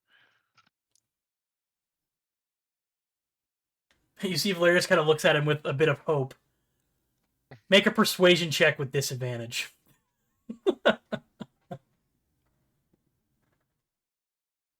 Persuasion, disadvantage. 17. Wow. Okay. I like it. You see, Thaddeus kind of sits there, scratches his very unshaven face. Thorn! And you see he kind of looks up real quick. Seeing as your friends here brought their own captain, we'll bring the price back down to your usual fee. Sound good? Yes, absolutely, absolutely. That sounds excellent. I appreciate that, Thaddeus. And he'll look at you, Ashfield, and go, "Thank you."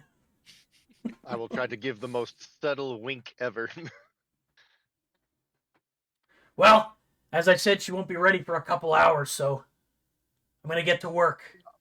You Only a couple of hours? I mean, take your time. We're not really in a rush. all. You sure? he can cut a couple of quarters. I'm sure it'll be fine. You do what you need to do, my good sir. I will not say no to another couple of drinks. Do you have any extra, like little rocks? What kind of rocks you looking for? Oh, what was it you said? Aquamarine. Aquamarine. Hold on. Whatever the lady said. No, the flying rocks. Oh, the brimstone? Hold on. He'll kind of go back on the ship and start kicking through pieces of wood and stone and other garbage. Has nobody cleaned up this deck, man? My God. You know what? I volunteered to stay aboard this ship while he is doing his repairs and actually do some cleanup. I was gonna say, are you saying that out loud? Yeah, actually, well, as he's going through, it's like, you know what? I could, if you would like, or if it would not inconvenience you, I'm actually going to be a little bit more assertive about it. And then, Okay. as long as I'm not getting in his way, I would insist on doing a little bit of tidying up so that things are not flying as we take off. What do you say the part about this ship not being clean? Well, I'm trying to say I'm going to tidy it up. So Okay. Kind of, yeah. I guess Yeah. I'm implying that I want to clean the things up. Yeah, he And I'll goes, do it myself. I mean, I wasn't exactly expecting to be flying people today, but, you know, I appreciate the help, kid. He comes over, gives you a big broom and a dustpan. Get to it. I volunteered, so I'm not saying no. I think I was going to get rid of the big stuff first, but yeah, I think you were looking for some broomstone for the lady. Yes. He goes kind of back to what he was doing, kicks up a few things and goes, I mean, it's not amazing, but, and he comes out with, I'd say, a small, I'd say hand, or not hand size, but palm-sized piece of brimstone. You can see it's been kind of chiseled. It's not like refined or very smooth around the edges. It's kind of just a rough cut piece of brimstone. It's not glowing like the ones in the engine, so it seems to be inert. And he goes, I mean, this is all I really got. Does this work? Yeah, I just wanted to study it. All yours. Just And he'll just toss it looks to so you. amazing. Oh my god. I'll try to catch it. Make a dexterity check. I'm Ron Burgundy. Yeah, I was like, DC was 10. Not bad. I'll say you did it. Yeah. I'd say you go up to catch it and it just clips the top of your fingers, goes a little bit up in the air, and you catch it with your other hand just before it falls. And All I'll right. just spend the time like studying it. Sure. All right. Is there anything else you guys would like to do while he works on the ship's repairs?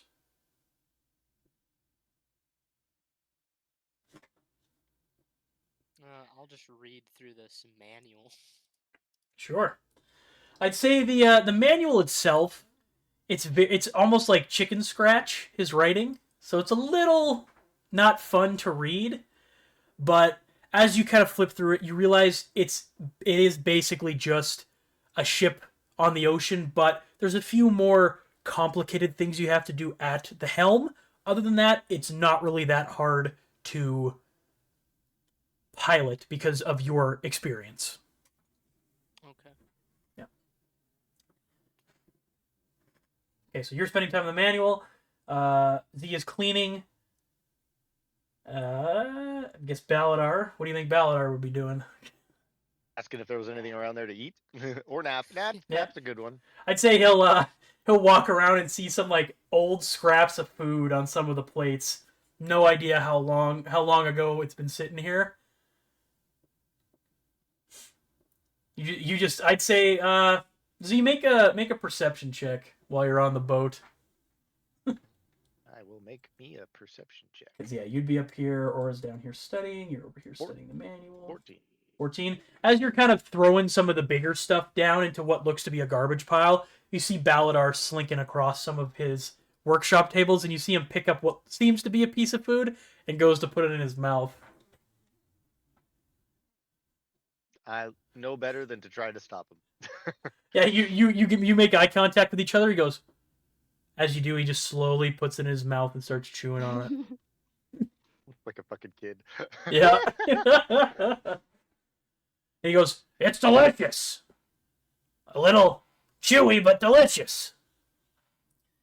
And you see Thaddeus next to you goes, I actually don't know how long that's been there.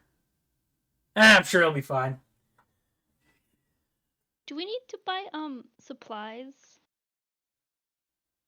Supplies? The journey? I'd say he's food? got most of... Oh, you mean food? I'd say knowing you guys were going on a journey, you would have just bought that in advance. So I'd say you guys have what you need. And he has most of the supplies for the ship in here as well. Okay, so I will roll. I'm going to roll a d4, and we'll see how many hours it takes for him to do these repairs. Get the ship operational. He can roll a 4. 2 hours. All right. So Z, as you're kind of cleaning up for him, I'd say you actually help him go a little faster as he doesn't have to move all this crap out of the way while he's doing some last-minute touches. You hear lots of clangs, and you see... As he goes to put some metal plating on the ship, he does a little bit he snaps his fingers and almost like a small blowtorch comes out of his finger, but it's magic. It's like a produced flame, but he makes it into like a blowtorch. Easy there, friend. Love it. And he basically uses that to blowtorch everything on. And then Greenbeard, you basically get down the basics of flying this thing. Easy peasy. No worries, hopefully, as long as everything works correctly. Baladar's over there just shoveling food in his mouth, and at some point you guys start hearing snoring as he had fallen asleep in one of the chairs. And I'll say for the purposes of this, you guys can attune to your new items. If any of them need attunement. Cool. Apparently, extra ones that I didn't know need attunement need And attunement. yeah, so in that, and then 2 hours eventually goes by. You see him walk out. He's sweating up a storm. He's like, whew! Now, that was a lot of work, but I think it'll do.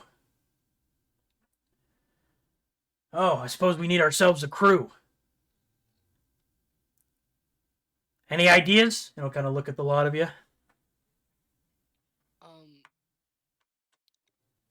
How many crewmen do you figure we need? And I'll be not asking him. I will be asking Greenbeard.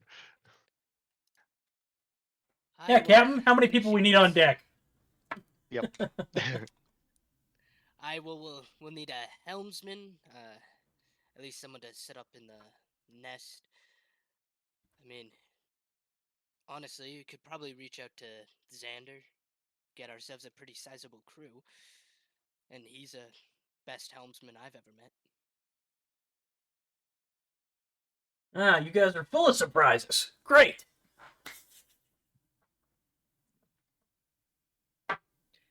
And I mean, the three of you, I look at Baladar sleeping, and I'm like, then I look back at Ashfield and Nora. Between the two of you, I mean, I'm sure I can teach you the ropes.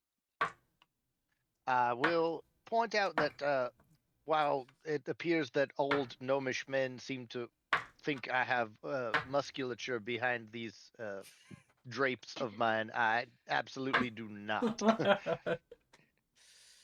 Fine and dexterous movements, I am somewhat capable, but anything requiring any form of athleticism is a little beyond my capabilities. I will find a job for you. I hold Maybe. up the broom in the broom in the pan. Mop I the know what poop I'm deck. good at. That's your job. All right. Could Aura, what's your familiar's name again on it? Opal? Opal. Opal. I'll Can say I, like, Opal's here write a too. I just don't little- have the thing Yeah. on. Can I write a little letter to Xander? And can we send Opal to fetch him? Sure. Do you want some scented paper? Scented paper. I love mean, it.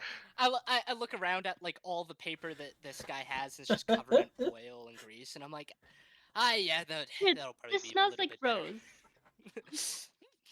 So it does smell quite nice. All right, I'll write out It's like I'll write it's a like letter to pink. Xander. No, actually, Alrighty. it's white paper and scented like rose. And as he sees you writing as Thaddeus sees you writing a letter, he goes, "Tell him to meet us just outside the city. We'll pick him up." Okay.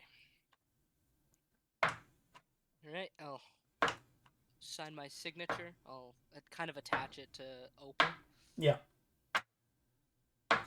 Okay, and then so roughly how many people are you guys wanting to bring? Because I'm gonna have you roll a persuasion, or actually no, yeah, I'm gonna have you roll a persuasion to see how many people Rorik can spare to be your crew, along with Xander. Okay.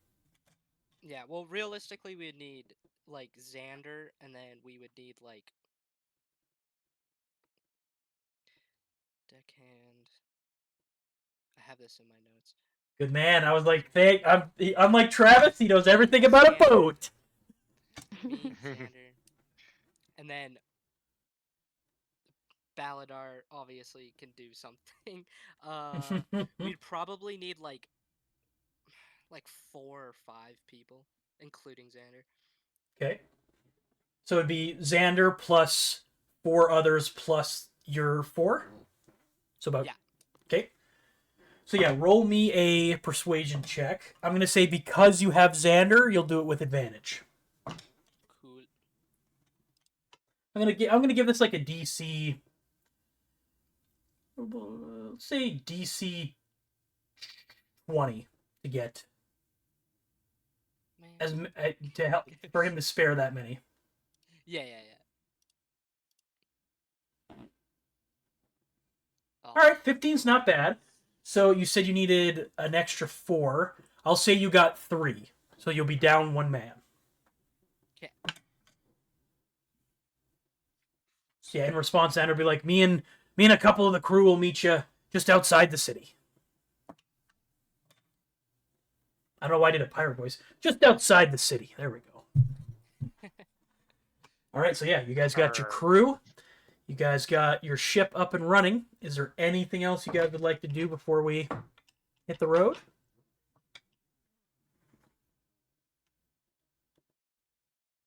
I do not believe. Alrighty.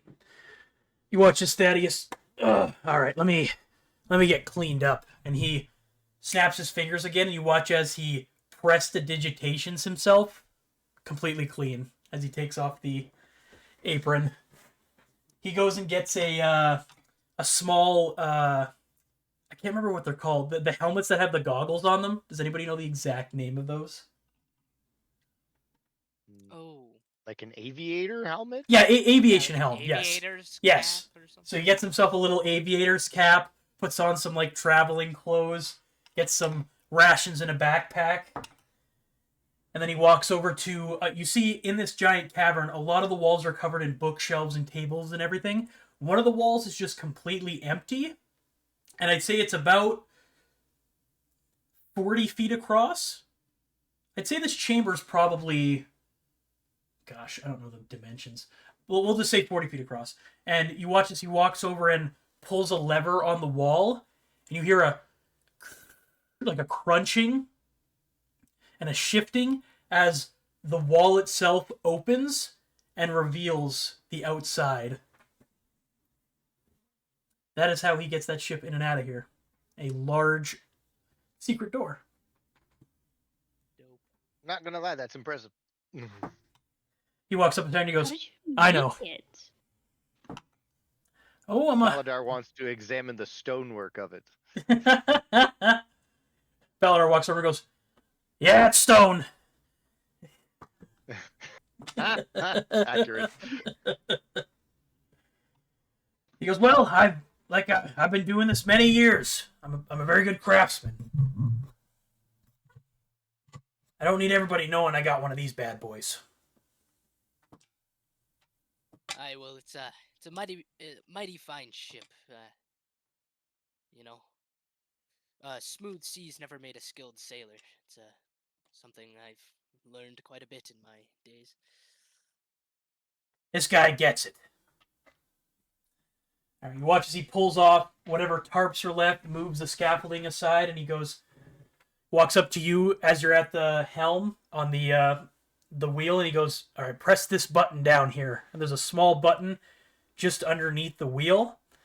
You give it a press, and you hear the entire ground start to rumble and shift. The entire deck begins to sway and move. Little bits of dust are kicked up, and then you kind of feel the small oomph as the ship begins to levitate slightly off the ground and slowly makes its way towards the door and out into the open, I guess not open sky, but it's kind of hovering just above the ground for the moment being. My hand is clenched tightly around my lute, ready to cast a spell. I was gonna say it's a bumpy ride too. It's not smooth. You guys feel yourself like the ship is like stuttering and teetering and shaking, and you guys really don't know if this thing's gonna make it. Thaddeus is just sitting there smirking.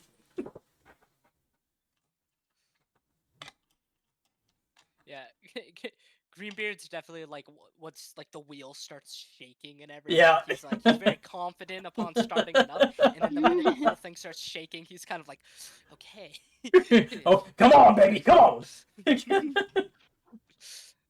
Yeah, you guys make your way out Driving of onto her the. You make it out of the Sanctum of Curious Sciences with your. I was gonna say brand new airship. That's not an apt description. Your Nope. functioning airship. Question mark. Yes, and you guys begin your ascent to pick up your crew and begin your journey.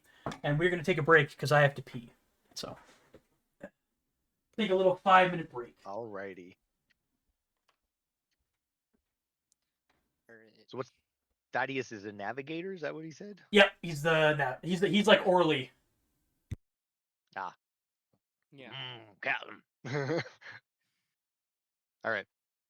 BRB. Good. Use this time.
Well, how's everybody feeling? You guys officially have your very own airship. Not entirely accurate. Fine, you've got an airship on loan. Happy. Yeah. And whether or not this makes it to its destination. Also didn't question how far he's gone with this before, whether he just did like trips around the neighborhood and this is the farthest this thing will ever have traveled. I was gonna say that would have been a good question to ask before you guys took off, but it's okay. Oh, hell. Purposefully was avoiding that question. I, at this moment, having already kind of arranged the fact that Greenbeard can hop on with Aura and I can fly Baladar and just slowly put myself But you have down, more people now, though. I am concerned with my immediate things that I have needed to help. Somebody brought other people into this, and they can be responsible for them. I am the captain. Oh, so that means you go down with the ship, right? Yeah. Brace for impact! Jeez, the flying broom can carry up to 400 pounds. Can it really? But Mhm. that includes the weight of the person on it, what they're carrying, and the other person on it, and what they're Oh, carrying. okay, fair. Yeah, and while it's carrying over 200 pounds, it becomes 30 feet. Well, as long as it stays for the intended purposes of carrying somebody else in an emergency, as long as it stays levitating, I think that's more Yeah, than yeah, good. yeah. That's so funny.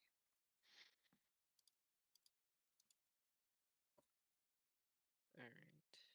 And I forgot to mention, this thing does have a couple of, I wouldn't say they look like they function, but 2 cannons near the front as well. Right, You'll I know see- what Baladar is in charge of. You'll see that. Oh boy, You're You'll making see him a the- powder monkey? That's a bad oh dear. it's a bad idea. I mean, what? No, it's a great idea. He could do the most damage. Yeah. Here, I'll show you exactly what the ship looks like here.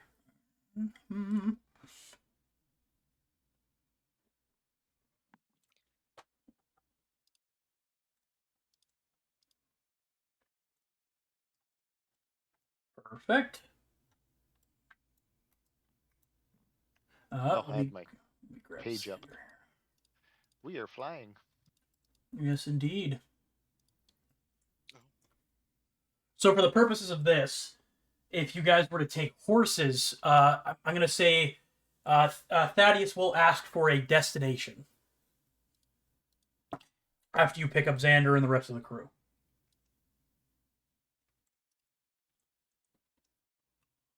Well, where were we headed first? I believe we wanted to stop somewhere on the way to Craghammer. I'm just looking at the map in a second here. Yeah. Where's my map channel? There's Tal'Darai map. Yeah, Tal'Darai map.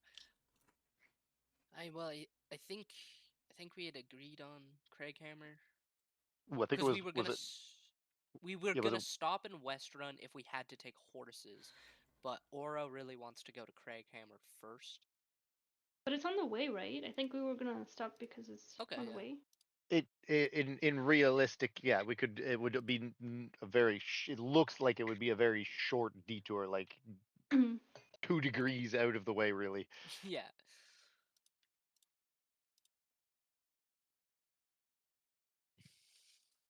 And what Because was the status? I want to. Does anybody remember what the status of Westrun was? Hold on. Thorn couldn't get into contact with anybody there. And the map has a circle with an X in it, which Yeah. means we think that somebody is in position there. Yeah. So we have no word from Westrun, and I think what was it for? Craighammer. Yeah, that he just thinks that they're in danger. Yeah.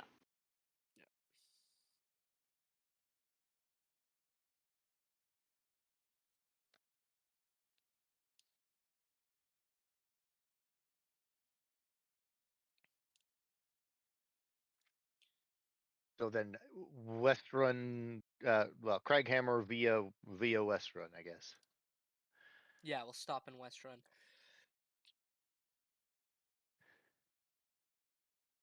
Yeah. Okay.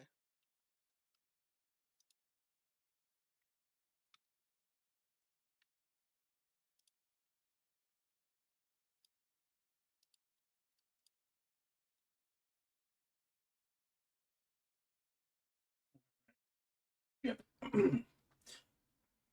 So I would say for the purposes of this, you guys are heading to Western, where if you were going to be riding horses, it would be about a 16-day trek. But with the skyship, it will be about 4 days. Amazing.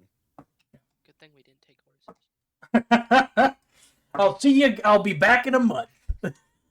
Everybody would have been dead. Oh, and Thaddeus will let you know that the ship can operate for about 2 days before it has to be grounded to let the Aeorian brimstones recharge. And Okay. how long does it need to be grounded for? Let's see. I will roll a d4 and we'll find out. Actually, you know what? We'll say at least for a long rest. That's how long it will have to be grounded for. Okay. Okay. And you're saying after 2 days, each 2 Yeah. day. Each 2-day interval, it will have to take a little bit of break on the ground so it can recharge. So is that 4 days by airship? That includes that extra like 8-hour gap of rest Yeah. time.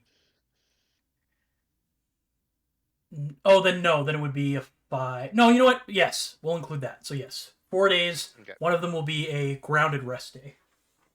Well, it's not the whole day, right? It's just the 8-hour. Yeah, just the 8-hour interval. Yes. It's like 4 days and like a bit. Yep.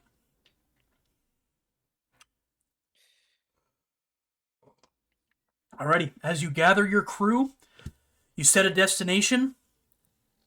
You see as Thaddeus kind of instructs you, Greenbeard, to kind of keep the ship low until you guys get further away from Stillben before you can take it into the sky, just to keep it more inconspicuous. Okay. And then as you kind of take to the clouds, you as you get up there, you see the top of your it's a bit of a learning curve, but since former sea captain, you kind of start to get the hang of it. As it's weird not feeling the fact that when you're turning that wheel, there's no resistance of water underneath, so it's a little strange for you, but not too shabby to get your bearings. You watch as the top of the mast starts to kind of touch right into the clouds and kind of cut a line through them as you guys begin your journey to Western.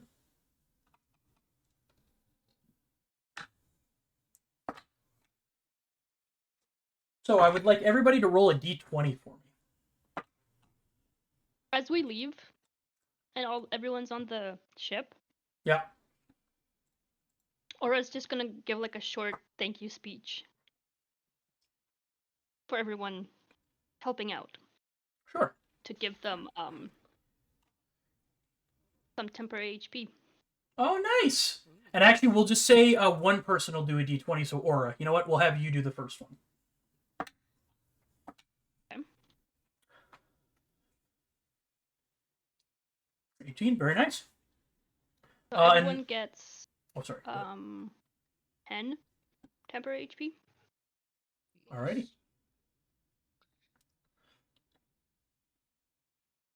I'd say the first day is pretty smooth sailing.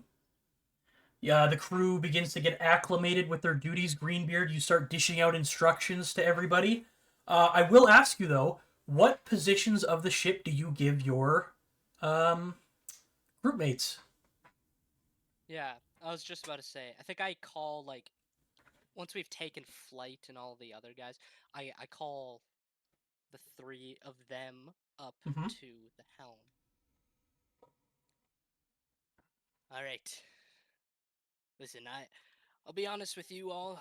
This is new for me as much as it's new for you guys. I mean, obviously, me and the lads have some more familiarity, but we don't really know what we're going into. So I think I need you three to really be uh,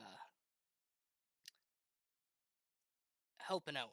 Uh, Ashfield, I mean, I heard you singing the other night at the party, and I mean, well, let's be honest, you're a very charismatic lad. I think you take the bridge with the down with the crew controlling the sails. Just when you hear commands being yelled down the ship, make sure they're hearing it Aye, aye. and keep them inspired, keep their motivation up. Uh, I don't know what to get Baladar to do. Yeah. What do you need from me, Captain?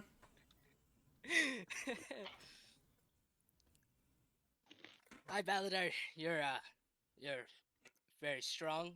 How about you help the men down on the bridge with the ropes? Just listen to Ashfield. Listen to what he tells you to do. The lads, they'll no pun intended, teach you the ropes. I think that's where Aha! that saying Me came and from. me and Ashfield back together again. Woo! All right. And then Aura, I think you'll be up here with me and Xander. You'll be the third mate. Basically, you know, Oh make my sure god, what does that mean?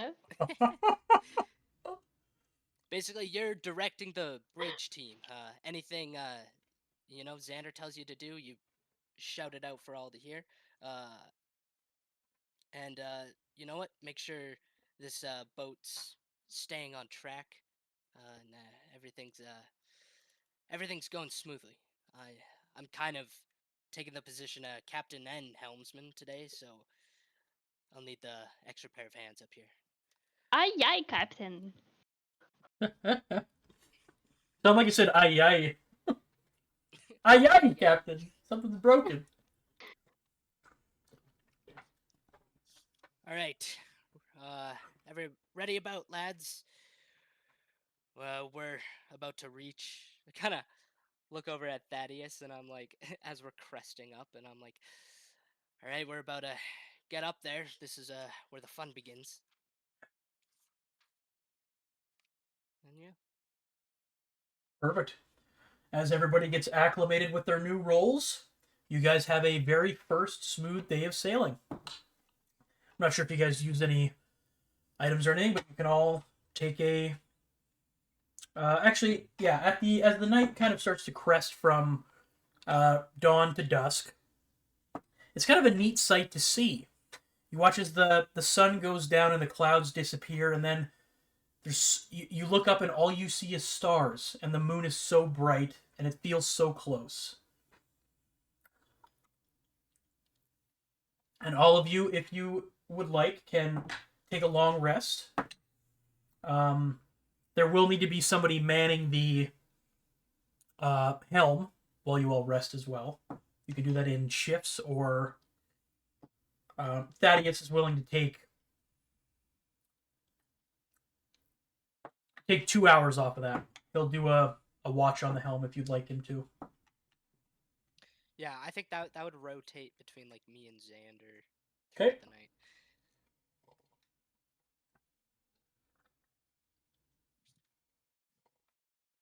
I'll do a watch. Okay. Baladar sleeps. Of course he does. He needs his beauty sleep. Don't wake me up unless we're crashing or dying. So that should be enough. Yeah, we got Thad. Gotta call him Thad. I'm just gonna call him Thad. Actually, no, I'm not gonna do a watch. I'm gonna have Okay. Opal do a watch. Well, you'll need somebody like physically at the wheel, like at the helm. Oh, Yes. Are we in need of navigation skills in order to actually man this, Yeah. or just keep her straight? No, just keep her straight.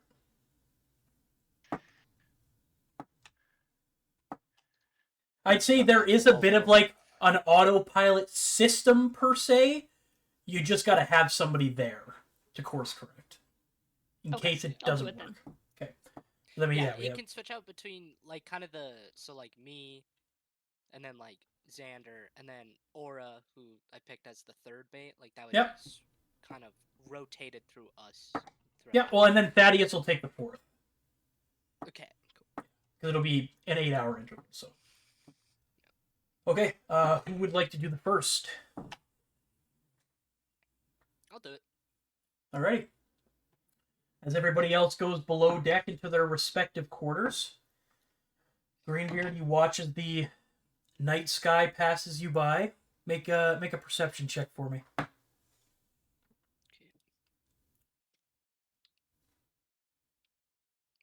Oh, beautiful. I nice. love it. As you kind of just sit here in the quiet on your own and watch the sky, you realize just how much you missed being out on the open road.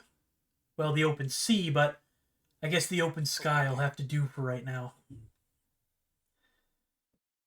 The stars, the moon, you even see some small birds kind of soar by and do a little dip onto the deck before soaring back up and down below you. Is there anything you'd like to do on your watch? You said there was kind of like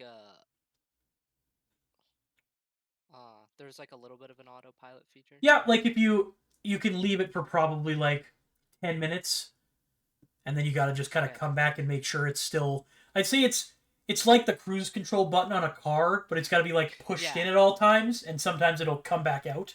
So you got to make sure it's. Yeah. Yeah. So like I turn it.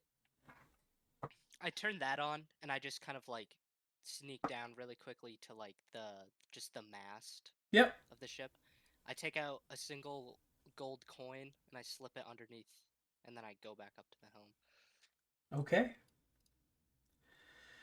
And as you kind of just sit there in the silence, basking in the, I'd say it's a little bit brisk but not cold night air, you successfully complete your watch.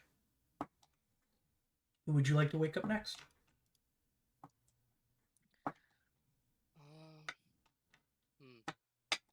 I'll give, or I guess Aura, you just do the what's it called? Meditation or whatever, right? Yeah. Oh, true. I only need to rest for like 4 hours.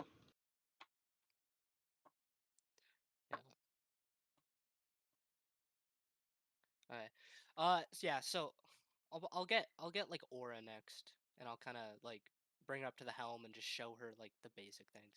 Yeah, And sounds good. This is so exciting. I just keep her straight.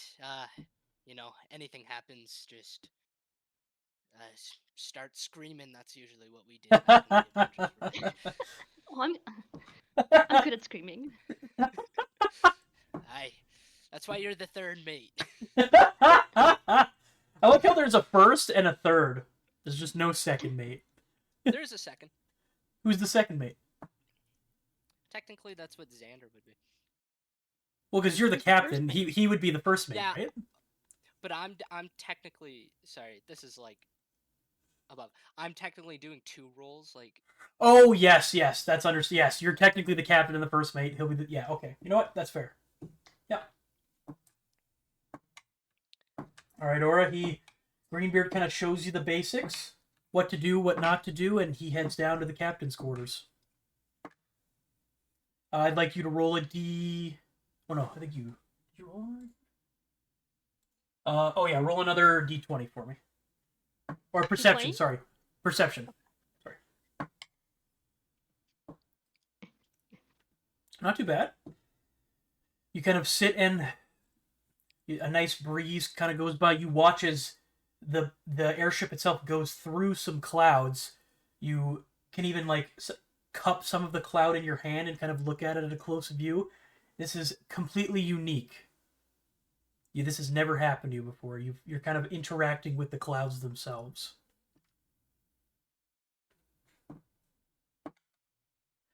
You watch as Opal kind of comes up and sits just next to the wheel and kind of keeps you company. Is there anything you'd like to do on your watch? Not really. I'll just be like walking on the ship and looking over the edge once in a while. Sure. As you look over, you see that you are hundreds of feet in the air, kind of gliding across the expanse past you is just long open plains. I'd say with an 11, you see a couple of very small black dots that seem to be moving in like a big group in sort of like a herd formation. So some kind of animal herd is moving across the plains, but you don't know what. Mm-hmm. And the rest of your watch goes unfazed. So you can wake up either Thad or Xander. I'm not gonna wake anyone up. I'm just gonna Okay. keep watch, Sure. and I'll do it until I see the sun rising, kind of thing. Like Sure. basically like right before dawn, Okay. and then I'll wake up Xander. As you kind of just enjoy yourself on the deck of the ship, the sun begins to crest in the sky as you wake up Xander. He'll give you a nod and go, "Get some sleep, ma'am." Good morning. Oh, I don't need any sleep. I'm just gonna make breakfast for everyone. Oh. Well, that's mighty kind of you. I brought, me and the boys brought some food from our little den, so there's plenty of food down there to cook up for everybody. Oh, thanks so much. You're very welcome.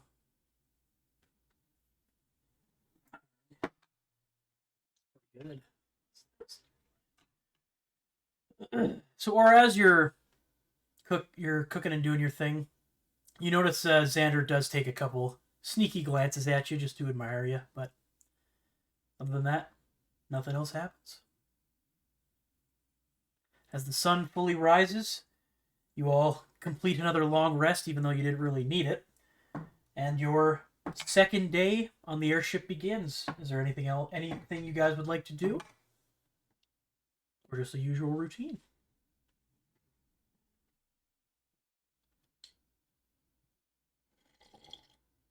Is this I'll the be day we spend- have to rest the ship? So the ship can go for another whole day, then it will need to rest. Okay. So on the third day. Okay. Yeah. So it'll be third day rest, and then one more day, and then you guys will be there. Okay. I think I just like walk the ship. I definitely like introduce myself to like all the people Xander brought. Alrighty. We're gonna say nondescript crewmate 1, 2, 3, and 4 because I don't have names for any of them. A, B, C, and D.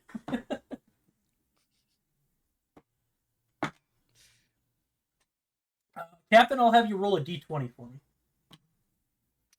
Already.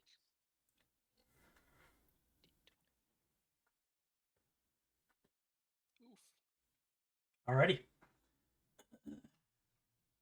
As you kind of get acquainted with your new crew, and Aura, what do you make for breakfast on this fine day? Whatever ingredients we have. Do Oh, want you me got to do like a check? um. I would have done like cooking tools. Mhm. Or whatever they're called.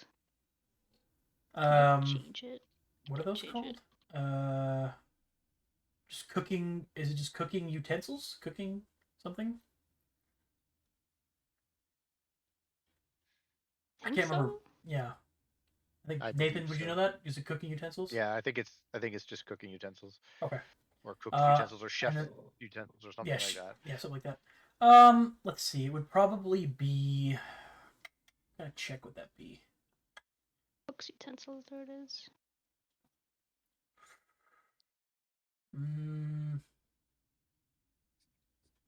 Let's do damn it.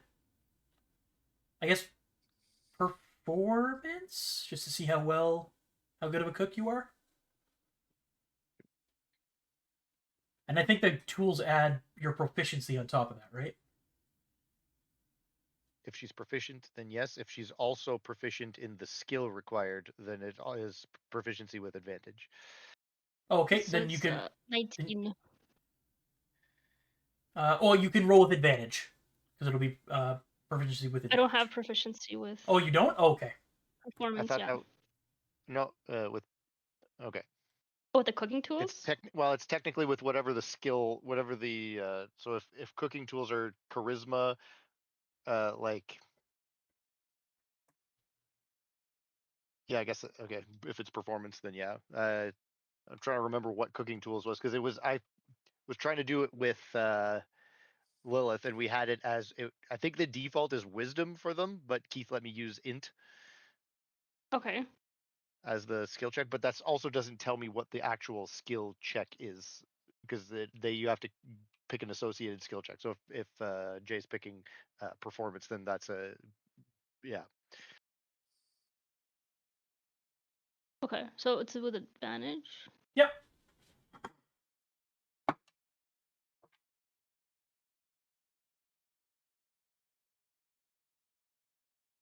Excellent. I'd say you make the works. You get eggs, bacon, sausage, ham. There's a couple of frozen waffles and pancakes back there too. The crew is very appreciative of your cooking. And that will be my Where enjoy did you get breakfast, waffles? everyone. Everyone gets 10 HP. How 10 many? HP. Yeah, how many people is it, 10. or is it everybody on the boat?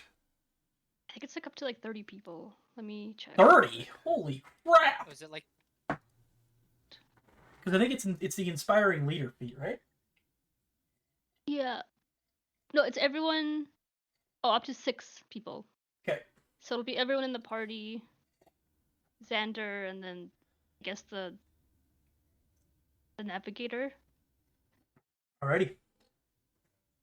And it's 10. How much was it? 10? 10. All right, everybody take your 10 temp hit points.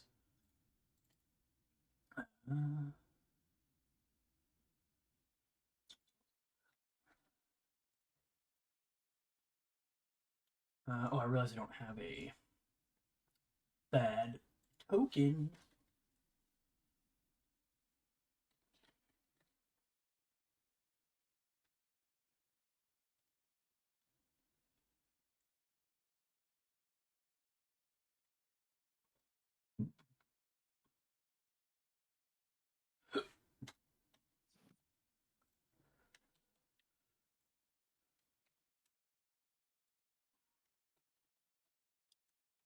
Alright, just getting this thing ready here. Oh, that's how I change it. Okay, I found it.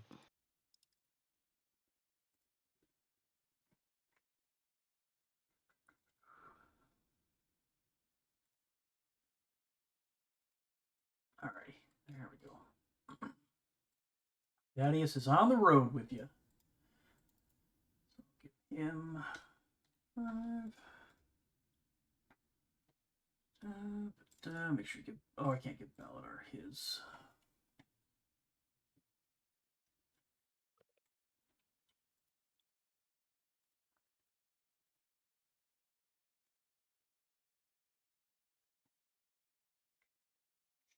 Nope.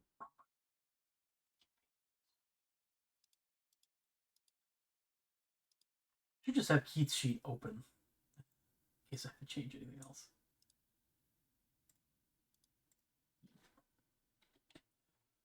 Okay. There we go. Perfect. Alrighty. As you all kind of finish your morning meal, it tastes really absolutely delicious. All the crewing starts their daily routine. Everything starts off pretty normal. I'm gonna here quick. It's pretty good. I'd say while Baladar is downstairs at the he goes down to where the cannons are and starts looking around. He does discover there are some functional cannonballs down there.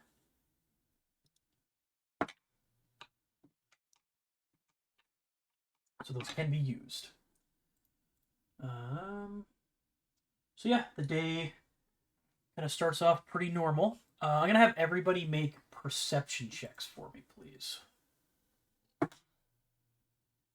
Oh, Nope. pretty good. Can Opal make the perception checks? Wow. Sure. I'll have Opal can do a check. I'm not sure what their modifier is though. Oh, I should probably bring Opal in. Let me do that real quick.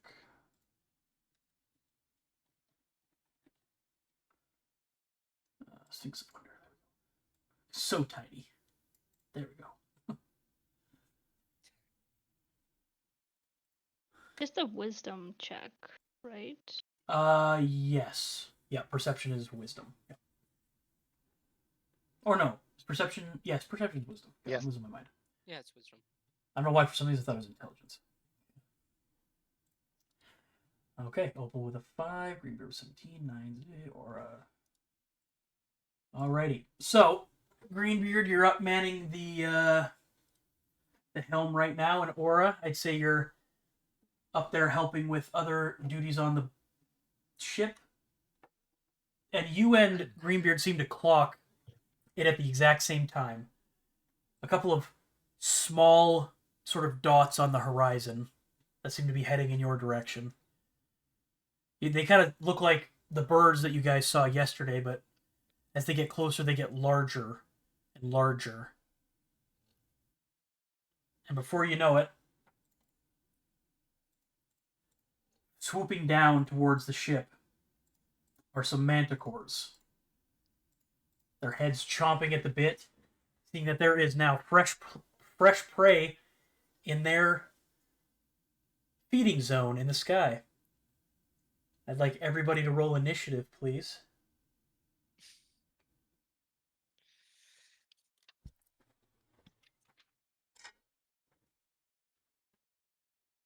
You know what's crazy too? Thad and Xander both rolled a natural 1 on their perception checks. Oh. Yep. Okay, so yeah. Oh Alright, boy. well, as I see them flying towards us, I'll just yell like, battle down the hatches, lads. What is Oh my that? I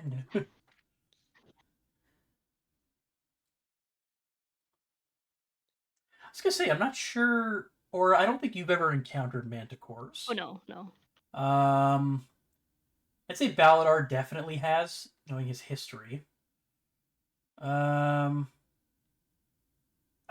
Zolly, do you think you would have encountered manticores? Ever?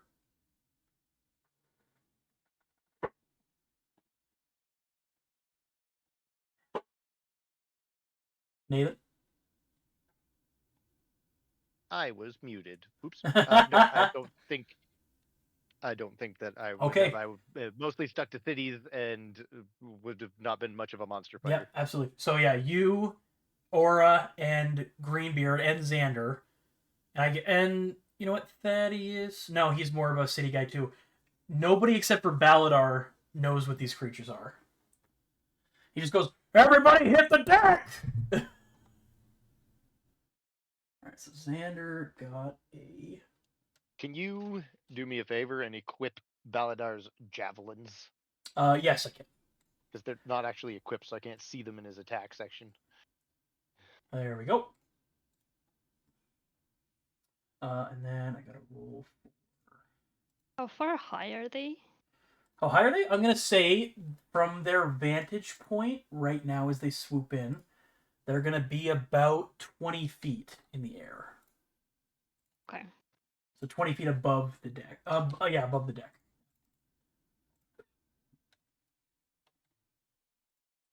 As they come down, they go, "Look, boys, breakfast time." So Nope, we had that already. All right, so yeah, that I think that's actually the right initiative for Thad too. That's funny. Okay. Oh, why is Rorik in the initiative? What the fuck? Go away. Oh, and there's a Reaper Cultist Fanatic. What the hell? Okay, whatever. That was weird. All right, you go in. You go in. I mean, you can give us as many allies as you want. Let's see what I. Oof, those two Manticores rolled pretty good. Okay. That actually, I'm gonna let me grab Sanders here. I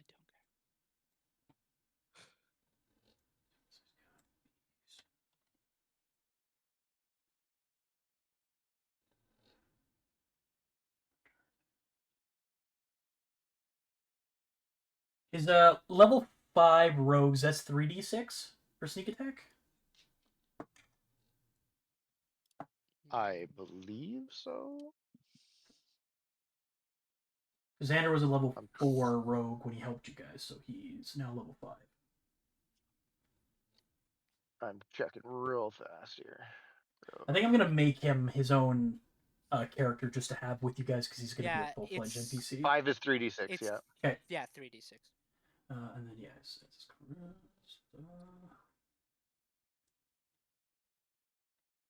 Yeah, it goes up. That's easy to remember. It's just half character level rounded up. Mm-hmm. Perfect.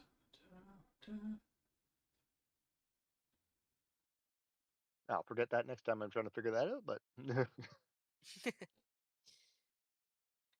yeah, so for next session, I'll definitely build an entire character just for him because he's going to be with you guys for a while. I mean, as long as you want him. Those manticores. he's dying to these manticores, so I don't know. Yeah. I've already seen into the future. As the manticores come bearing down, you see Xander looks up at you, Greenbeard, and goes, "What the hell are these creatures?" "Well, doesn't matter. Time to drop them like the rest," as he pulls out his rapier.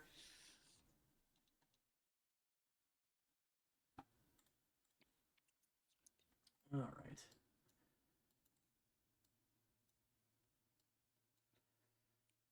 Let's make sure that's all shown on the stream. There we go.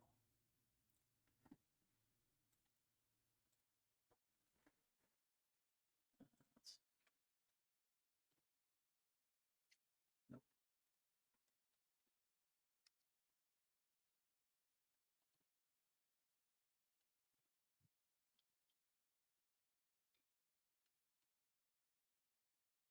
All right, so a couple adjustments here.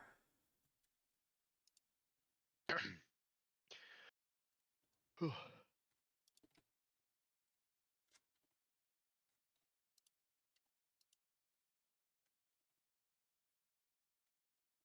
mean, there's always a diplomatic route.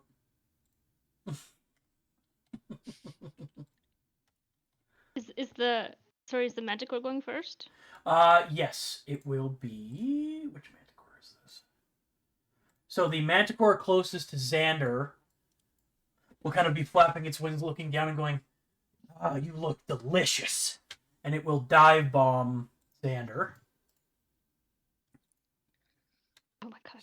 So it is actually it'll dive bomb and land. Its claws sinking into the wood of the airship as it dive bombs and will attempt to attack Xander. Be gentle on that wood. It's barely holding together. That wood's falling apart. All right. What do we got here? Perfect. Oh, they got 50 feet of flight. Good to know. All right. He will take a swing at Mr. Xandor.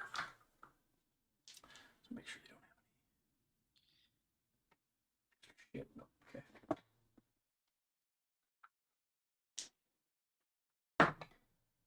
That is a.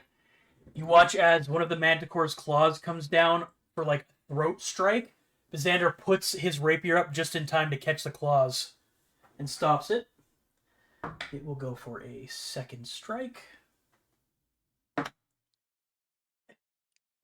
That's a natural 1. It goes Nice. it goes to swing again, but Xander is holding steady and will not let its hand go, so it has no chance to use that. So instead, it'll get frustrated and look back towards Aura, and it will shoot out one of its tail spikes towards you.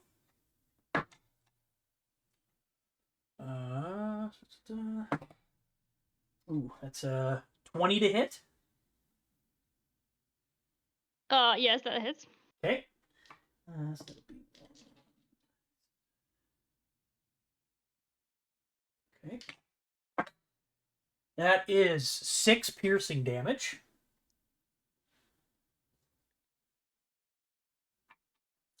I'd say it just cuts. Yeah, it just cuts through, like, your clothing as that temporary HP takes most of the brunt. You see, it rips a hole in your brand new cloak that Siren just made for you. All right, and that will be its turn. Yes, it will stay right there. Okay, Aura, you are up. Okay. Is it like within 5 feet of me? Yes, it I is. can tell. Okay.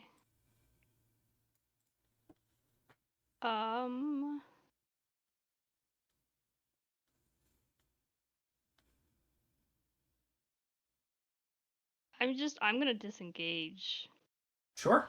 as an action over here. And then with my bonus action, I'll get Opal to attack. Alrighty, go for it. And Opal will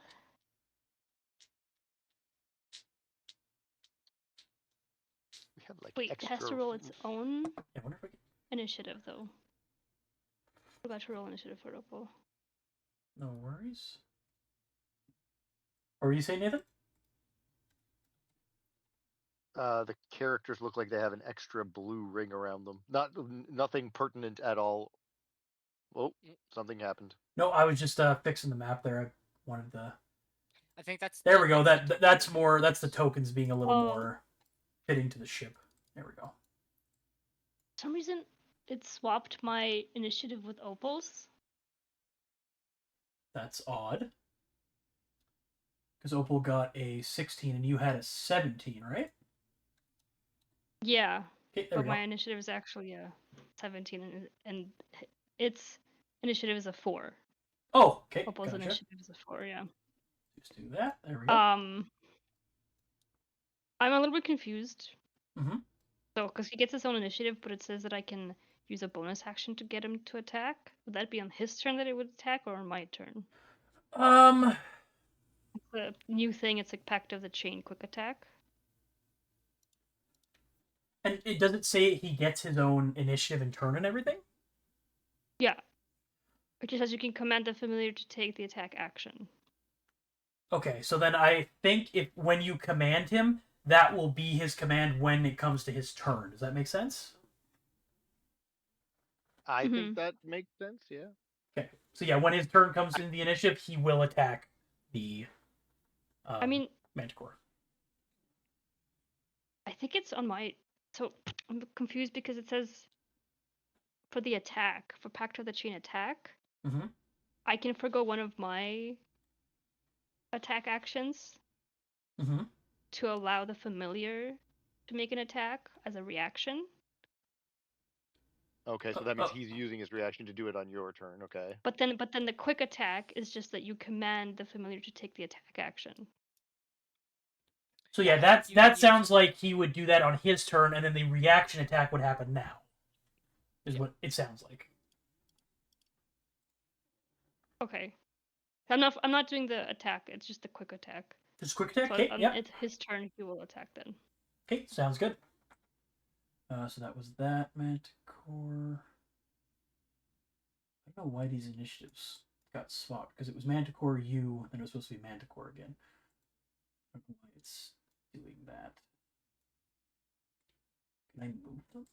No, I can't. Whatever. Okay, so it was Aura's turn.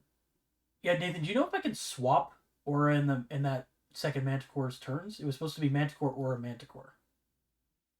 Yeah, just give Aura 17.5. There we go. Okay, perfect. So then this Manticore here will we'll look down at Baladar and go, ooh, tasty, and dive bomb him. Come down with 3 attacks. There we go. So yeah, he's now on the deck of the ship. That will not hit. Wow.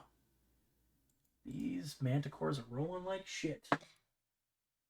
That also won't hit. Are you fucking kidding me? Alright. Tail spike? Nope. He misses all 3 attacks, both claws and the tail spike. Holy shit. The Manticore gets angry and wails as Baladar kind of just bears down those hits with his shield and glances that tail spike off with no effort. His new armor is Yes. shining. Yeah. He's like, yeah, baby. Come on. All right, Greenbeard, that's you. I will say that if it's a tail spike is their ranged attack, if he's doing that, it's a disadvantage. Oh, yes, because he is within... Well, he was a 2, natural 2, so... Either way. Can't get any worse than that. Almost. Here, I'll roll again. Let's see. A 9, so still take the 2. All right, Greenbeard, you're up, my good sir. Ooh, I better get your wild magic table ready. Yeah, I just pulled that up too, because... Yeah, so can we say, because I noticed them flying in, I put it You know what? I will let you have a rage before they show up. Oh, I was just saying I already put the thing on, but yes, I'll use my bonus action to rage. Okay, go for it. And then I need to roll... Roll that D100, baby. D100. Let's see what happens. D100. Dude, I'll be scared if you roll 100. Gravity. I saw what the 100 does. Yeah, let's hope you don't get anything gravity related. Holy... What'd you get? What'd you roll? 11. Okay. You are reduced to a child for the duration of your rage. Your speed, damage, and armor class are halved. All checks are made at disadvantage. Oh no! Oh my god! Okay, anybody that has eyes on Greenbeard watches as he basically shrinks to half his size and basically becomes a child holding it with a greatsword on his back. And I'm gonna say it's heavy, and you start to like teeter. So what is that? That puts your... Oh my god! That makes the worst. That's bad. Holy Stop shit! your rage. Because you can always choose to end your rage, and that'll stop it. You're just having a tantrum right now as a child. Yeah, he's got Oh my God. he's like a little baby. Shit, man. Is it a bonus action to end the rage, or can you just end it at any no, time? it's a bonus action to end it. Man, that Jeez, is that so means you gotta rough. end it So I next have turn and then one- redo it the next. Jesus Christ. Dude, that was the drawbacks of picking this table, man. But I'm happy. So yeah, that means your speed is now 15, right? If I'm not mistaken. No, it's 20. I have 40. Yeah, 40. Okay, so 20 speed. All your damage you do is halved. Oh man, And your armor class is now 9. Awesome. Okay. That's and then all my- literally what you're doing is going. Get off. How do you do? Get off my shit, man. Man, And all get off checks my are made. ship. All checks are made at So, disadvantage. so that includes attacks. No, that I would would just assume. be because I thought it would just If be it's- ability checks. Or What would it does say the, that? does the list all say checks. D20 text? It just says all It checks. all checks. So I assume that means everything. So that's not That's everything? 2024 wording. That's the problem. Is that whatever? Where's that list from? It's a UA one. It probably hasn't been updated Okay. for 2024. Yeah, that's because theoretically the new wording would say something like all D20 tests are made with that. So if it's just saying all checks, I would assume that also means all Okay, D20 that tests means are attacks, intended ability wording. checks, and saving throws are all made at disadvantage. Hey man, that's gambling. Yep. All right. What would you like to do, sir? Baby Greenbeard Oh. or child? All right. All right, guys. All right, guys. I'm gonna. Wait, Oh no. I can't move. I can't move my guy, man. Oh wait, that's why. Okay. I'm just gonna. This is so Okay, great. I'm having a lot I'm of gonna run fun. over here. I'm gonna throw a javelin at this. Go for it. Make your attack roll with disadvantage. Fuck. 10. Oh, that was your Oh. great sword. Oh, wait, yeah, You that doing was your my- javelin? Yeah, so it'd be a 9 to hit. 9 to hit. Unfortunately, a 9 does not hit as the javelin misses and just Ugh. begins to plummet. Fuck. So great. I'm so happy. Oh wait, I have 4 of those. Okay. Because I think you can throw another one if I'm not mistaken.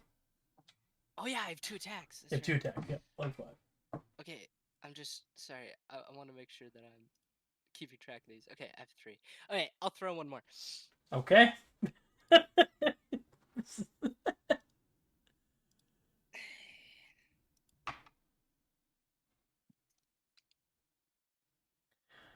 14. Their AC is 14. That just hits. Yes. All right. Roll some damage and then we'll have it. 1d6. Here we go. Hey. So that will 9 be is half. rounding down. So 4. Yeah. Alrighty. He is pretty unfazed. I won't lie Fuck to you, you. man! And I throw my javelin. The Manticore looks super confused that there's now a child throwing javelins at it. Ah, a bite-sized snack. Lovely. Anything else, Greenbeard? Oh no, that's the end of my turn. All right. Z, you're up, sir. What in the flying heavens, my lord? Oh my. Good lord. All right. I will. 2 options. I on say, what I I'm gonna say. do here.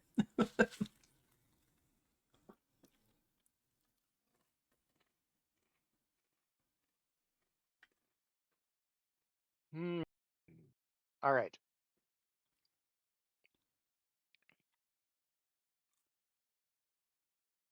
I wish circle casting was a thing. This could be fun with circle casting. Goddamn, Mhm. all sorts of fun fucking things that could. So there, I'm not doing this, but just an example, Jay, of what I could do with circle casting. Mm-hmm. Baladar, give me a hand. I'll wait for Baladar's turn. Cool. Baladar helps me. I augment the time on the spell, so it goes up to an hour duration for my fear spell.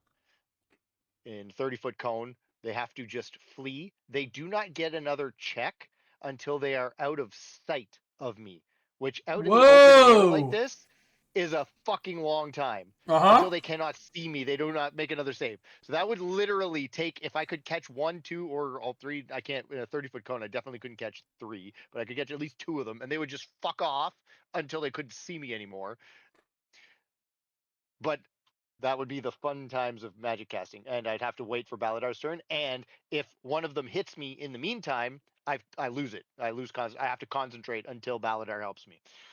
So that's like the one downside is you do have to maintain your concentration. Now I'm pretty good at concentrating, but anyways, what I will do, I was contemplating the fear thing. I don't think that the way they moved makes sense. I wanted to do a cone. Oh, I can't. God damn, I can't tell. Hold on 1 second. That's just a draw. I can't delete. Where's delete? Erase. Delete. AoE 30-foot cone.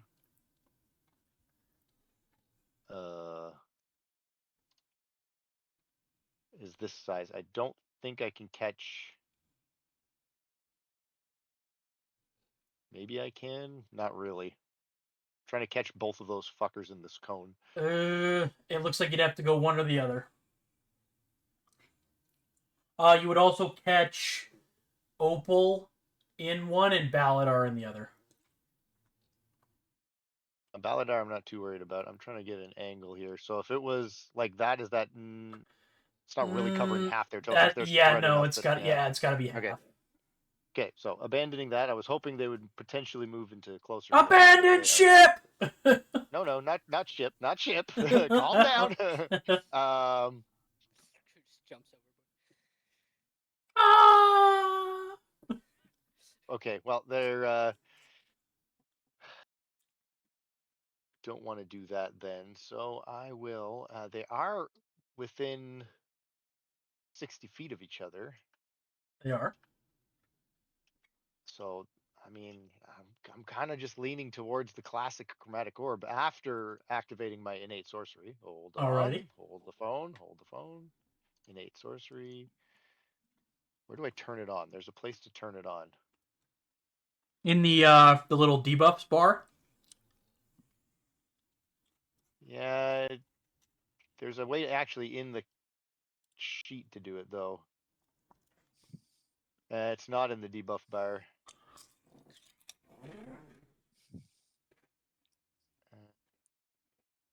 Because mostly that was made for 2014 rules. Where the You could just roll and add a +1. Oh, that would work too. Did I? There's a. There, I found it. We're good.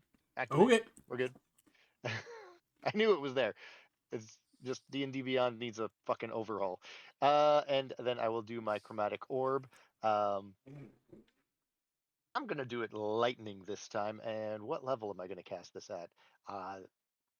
These guys look like they need the light of Bahamut scared into them. So I'm gonna go ahead and throw that at level 9 on the first one. Sorry, so what I'll level? do the at level 9. Nope, sorry, I was looking at a +9 to hit. I was like, level what? 3. Did you say level 9? Yes, I have ascended. No, sorry, I was looking at the number 9. That's what I said. Level 3. Level 3. So I will roll it, and it's the one attacking Baladar that I will go after. No, I'm gonna make a. Can I just see if the one that did go after Aura like the one that was beside Aura there, if it's still focused on oh my god, Greenbeard's friend. It's currently focused on Xander. Xander, okay, and not Aura. Okay, then I will go after the one that's going after Baladar then. Alrighty. All right, so this is to hit. 26 will definitely hit. Excellent. So this will be lightning damage. 5d8. Ooh, boy. Very nice. Holy doubles. shit. That's a lot of damage. So 29, and that's doubles. So, that's triples, actually. So that one will take the 29 damage. Yeah. I'm going to bounce it to this one here, then. That Manticore did not like that. You watch the electricity kind of burns marks into its skin as it hisses at you.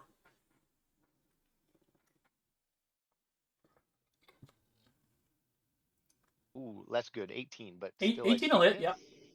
And then the bounced one is also empowered? Every attack roll that I make is with advantage while I have innate sorcery up. Is that how it... I thought it was just a +1 to your saving throws and spell attack rolls. It is no, not spell attack rolls. Advantage on spell attack rolls and +1 to my save DC. Really? Okay. Yeah, it's bonkers. I can only use it twice a day, but that is it. Huh. Second damage total, not as good, but also doubles. Oh, no. 22 damage on that one. Okay. I just want to read the bounce. Aha, this might be saving your last Manticore. Let me... Oh, it's 30 feet exactly. Alrighty, then it gets him. See if I can connect with the last one. I mean, the way you've been rolling, I don't see why not. Ooh. Yeah, that'll hit him. Cool.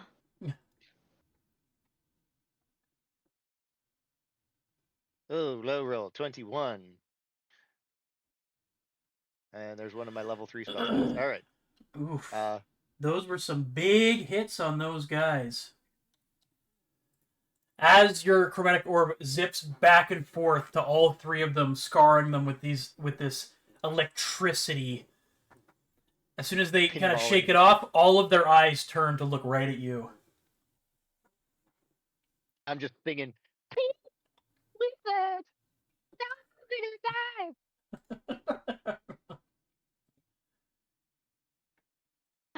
Anything else from you, V? Complete. Nope. Sorry, did you want me to do more, Jay? No, I'm just seeing. Yeah. No, we're good. Just checking. We are good. I am staying exactly where I am because I have nowhere further to run from any of these unless I pop wings. Alrighty. It is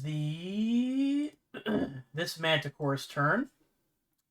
He is not happy with you zapping him with all that electricity, so he is going to dive bomb you, land on the deck, his nails sinking in and going, "You look so delicious. An excellent meal." All right. I'm a little scaly, I think.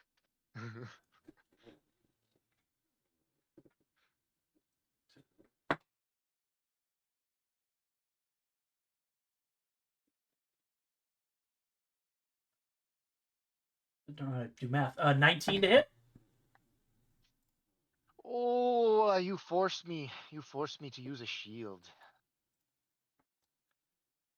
So now that'll put my total AC to 23. What is it? Plus 5, 22. 22.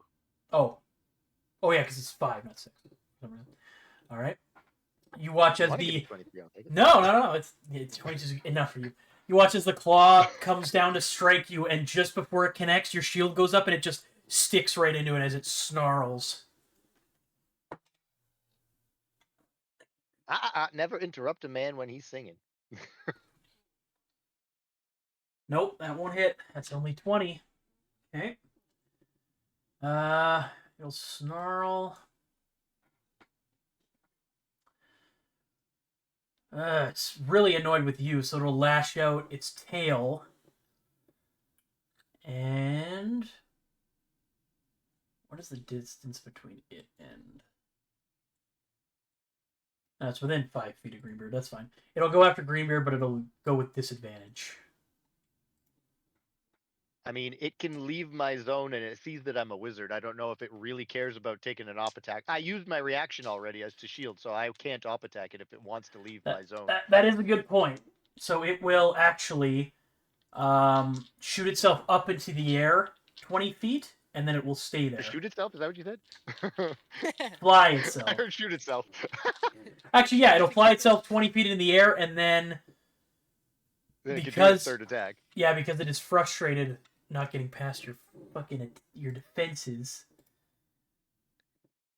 It will Actually, nah. Fuck it. It's mad at you. It's gonna go after you again. This guy. Okay, She's bro. It's natural 17 plus 6, 23. Beats it, beats it. Well, no, that's over. 20, yeah. Thank landed it. God. These guys have rolled like shit all night. God damn. Okay. Hasn't even been one round yet. No. Well, no, I just mean they've rolled like shit since their turns. Terrible. Okay, that's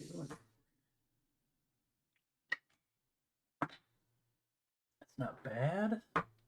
7 piercing damage. Alrighty. And I don't think their tail spikes do anything else. It's just a standard attack. Not Okay. concentrating on anything currently. That is its turn. It will continue to hover. It is now Xander's turn. Let me pull up his sheet here. He is not happy with the manticore in front of him. So he will... And I guess Opal... There's technically giving it... Would Opal be considered giving advantage or no? It's a Hey, familiar. Flanking? Are you flanking? Yeah, like would that be considered flanking because it's a familiar? I think so, yeah. It's an ally. I think if it's an ally that can attack, then yes. I gotta look at flanking rules. Because technically Opal can attack, but only at the command of Aura. Mhm.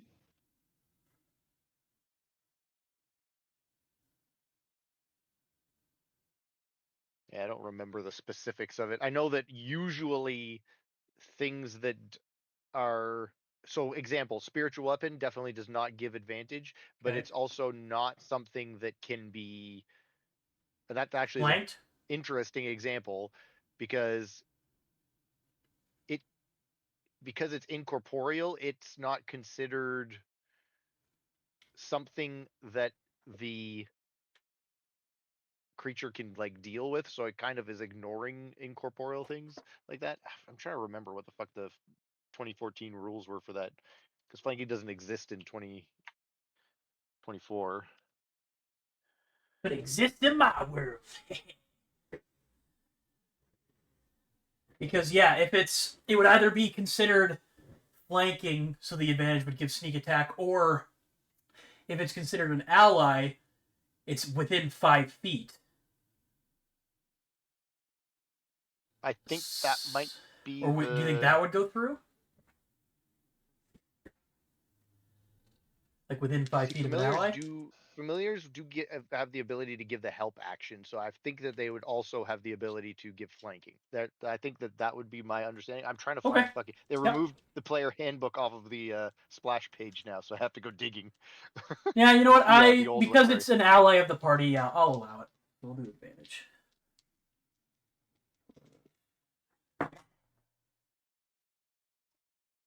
Xander lands that with a natural 20 with advantage. Ooh. Holy crap. So that'll be 3d6, or no, yeah, 1d8 plus... Okay, this is going to be a lot of damage. Let's do... Okay, so roll this first.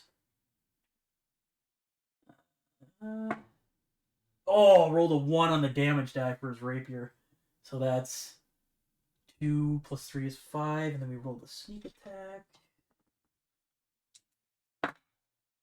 Oh, man! That was not good. You rolled 7 on 3d6. So that would be... Yikes. 14 plus 3, 17 damage. Yeah, he rolled that natural 20, but it did not pay off. That was pretty bad. But the manticore that he is fighting now looks bloodied. It is hurt.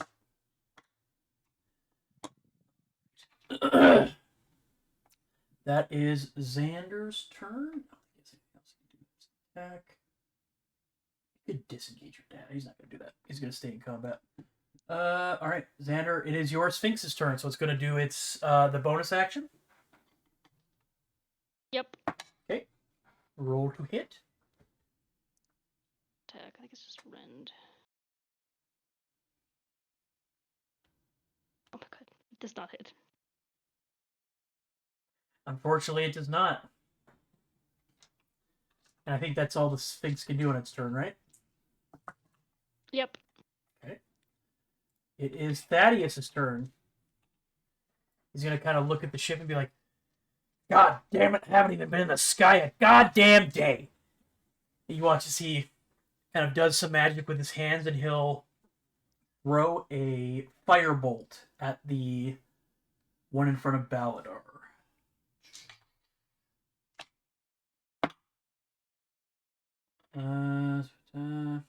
Fortunately, that's not going to hit Thaddeus, my boy.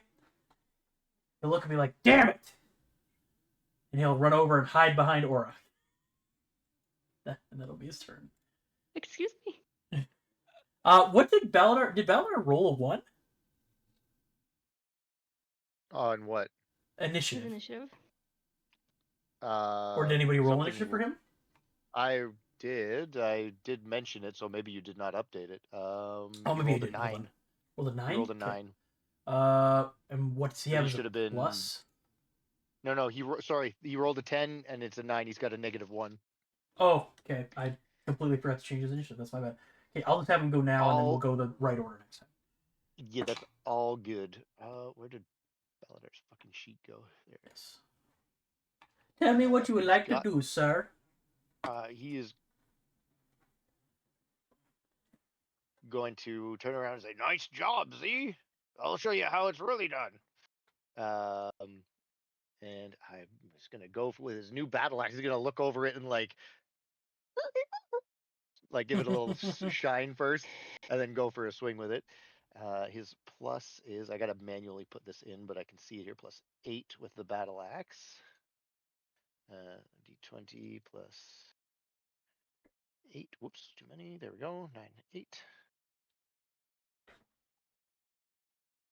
That is a critical hit. Nice. God damn. So Okay. he's gonna throw a little smite onto that. Little divine smitey smite. Yeah, just to rub this into the wound here. So he'll do a 2nd level divine smite for 3d8 extra, which will mean a total of 1, 2 plus 6 is 8d8 plus 5 that he will roll. What? How's he doing 8d8? Wouldn't it be 68? 68, and then his weapon damage is 1d8, so 2. Oh, yes. Yeah.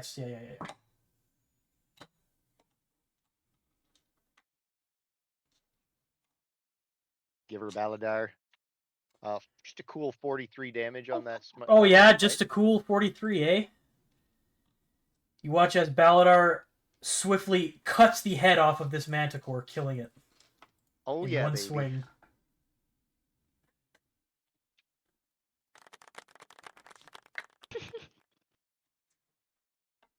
And you watch as one of the other manticores on the ship screeches in anger. Oh, yeah? You want some more?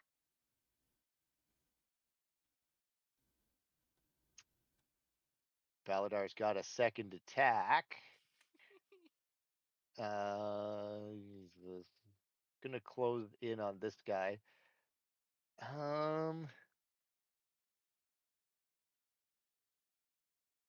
Oh, that's not his page. I wanted to look at his character sheet for a second here. He's got -3 wisdom. Does that mean he would just be like swinging for the fences and not really trying to like scare them off? I feel like that's what it would mean. He's engaged in battle mode now. He's not even going to try and negotiate and scare them off. He's just swinging. Okay. What did I say? +8 on the D20.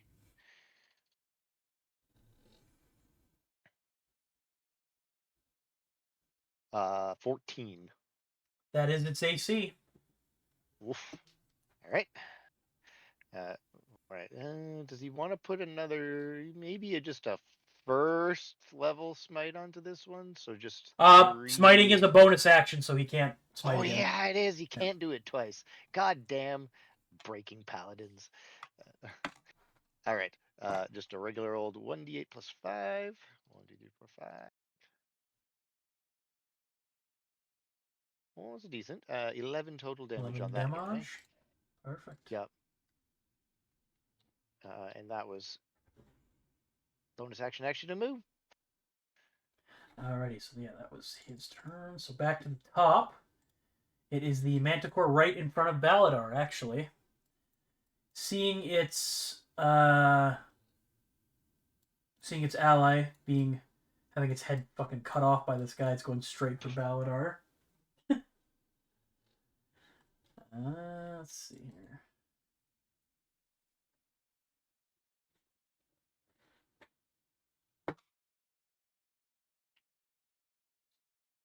$22 to hit. That will hit me. Gosh darn it.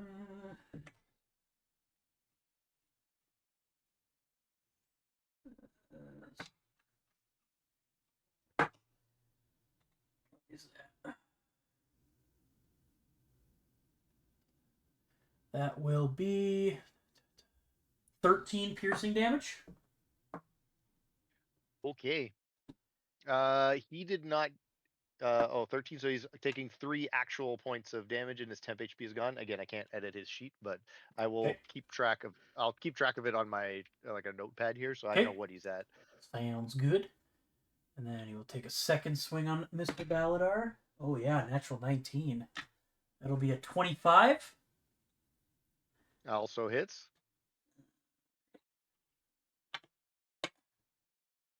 Oh yeah.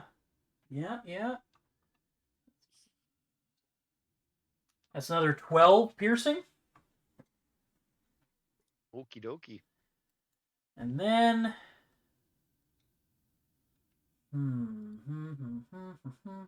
can't fly out of here because the guy with the big old axe is gonna hit it. I mean, So it will shoot. What are you, a pussy? It'll shoot its tail spike at let's say Yuzi.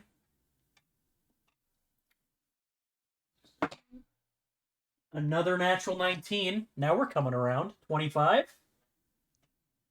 That'll hit. Oh man. Sorry, go ahead. Nope, no, I wasn't saying anything. My shield's still up, but you hit at 25, so it's still above Okay. the. Another, that'll be 13 piercing. All right. And then that will be that Manticore's turn. Aura, you're up next. Okay. Action. I will fire at the Manticore that's farthest away. Okay, the one in front of Z.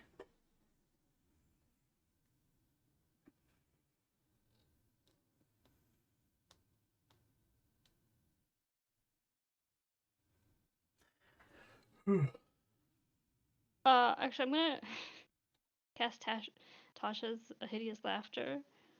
Okay. On this one. You got it. They have to make a Wisdom saving throw. Wisdom save. You got her. What's the DC? 16. Okay.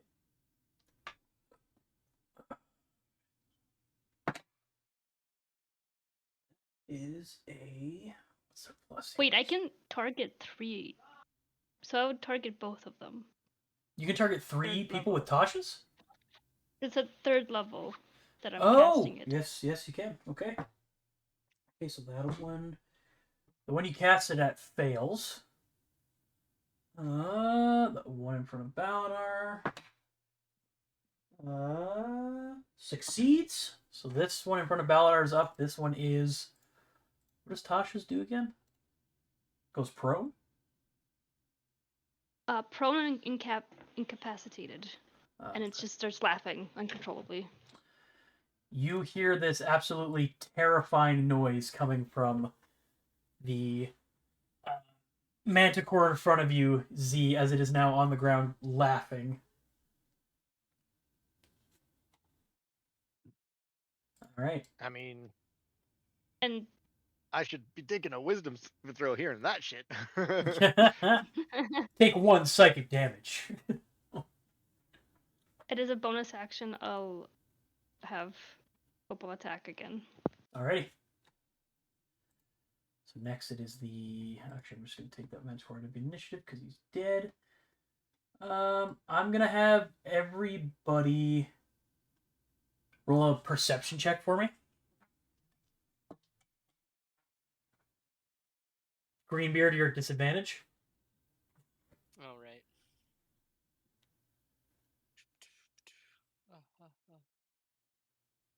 I'll just roll a second one. Nat 1 -3. Wow! From -2, Maladar. eh? That's a Wow. -2. That's crazy. I got a 9. Okie dokie. Thank you. Check something here. Yep. Okay, carry on. Greenbeard, it's your turn. Oh, I had to stop on start my turn. I just start slapping my face. I'm like, I'm not a little boy. I'm a man. I'm not a little boy. I'm a man. And I'll come out of my rage. Whatever you say, as champ. Choppy. Shut up. All right. Okay, so you are now And then, fully grown once again. all right. And then this one, is it still in the air or it was knocked prone? So It is. fall? Oh, it fell out of the air, so it actually would take some damage. Hold on.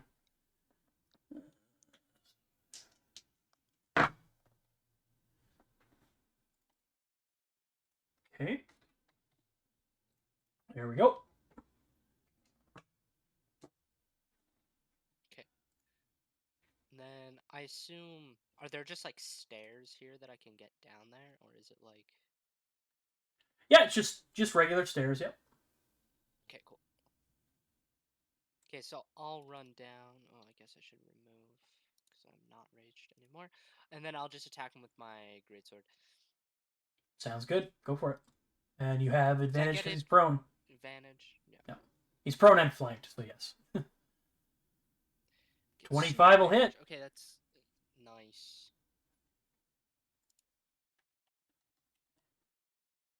Nice. Okay, 13 damage on my first swing.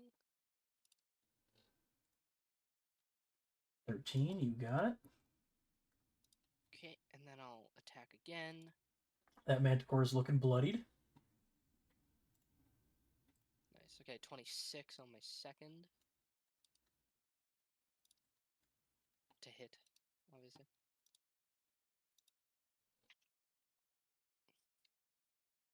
And then that's just 8 damage. 8 damage, alrighty. That Manticore is looking rough. Both Manticores are in pretty rough shape. Okay, and then I'll end my turn. It has to make another wisdom saving throw. Oh, it does? Okay. If it's damage. Oh, it takes damage, so it's going to make 2? Okay. It's a natural 1. Nice. And a... What's the DC? 16. It's got a 15 plus 1, 16, so I think meets it, beats it? Yep. Okay.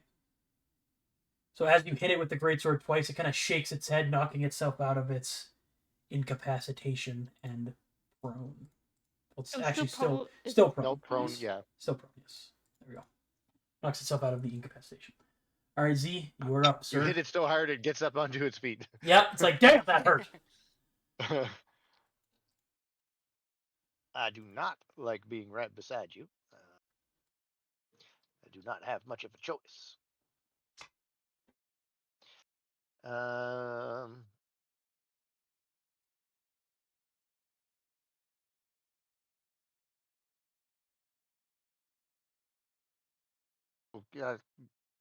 The what's the intrusive thought? Nathan just wants to cast fireball at this ship deck. And Yeah. That's a very intrusive thought, Nathan. I mean, do it. Just see what happens.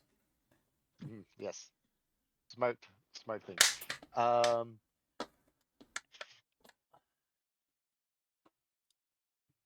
Still prone in front of me, but I don't really have a melee spell.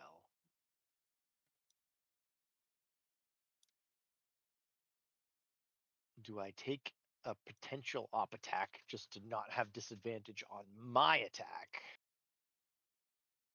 Who? Hold on a second. An attack while prone? Your next turn. Okay. So At Can- disadvantage. At dis, yeah. um.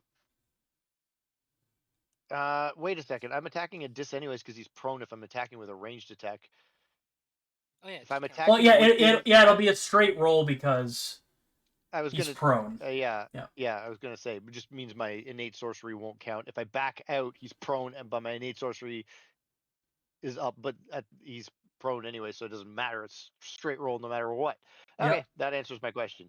I'm just going to do a. Oh, I could. Nope, I can't. A level 1 chromatic orb because I can't get a good position, so I'm just gonna try right straight attack roll right in front of me here.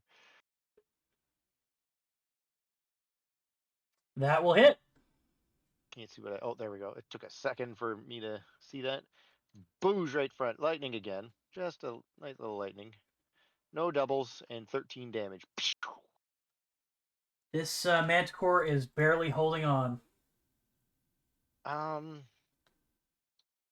mean, I'm not looking great, and the shield will last till my next turn. If he does hit me, I should back away anyways. So I'm going to take an op attack from him if he wants to op attack me. He will. Yes, yes, yes. So it'll be at dis on the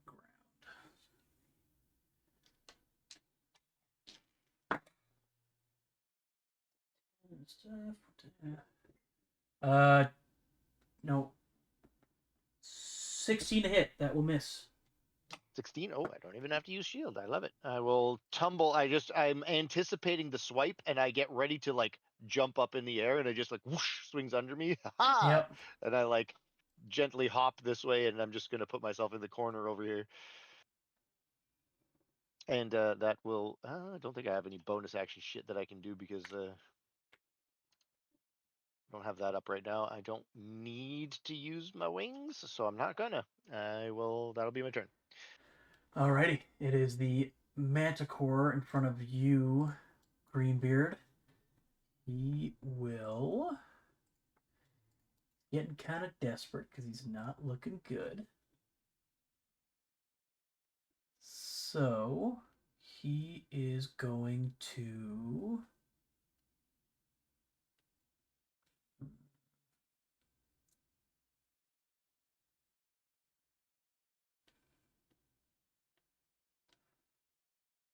He'll make his three attacks against you.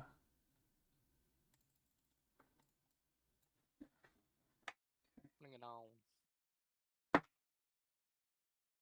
Is he doing it from prone or getting up first? Oh, he's getting up. Yes, he'll use half his movement to get up. Chilling. Okay, that is a 22. Oh, that hits. Believe it or not. Believe it or not, that'll be 8 piercing. Okay. And then he'll make a second attack against you. That Come one will on, definitely cloak. miss. And then he'll just do his tail spike. Actually, he'll shoot his tail spike at Z, who ran away. It's 18 to hit.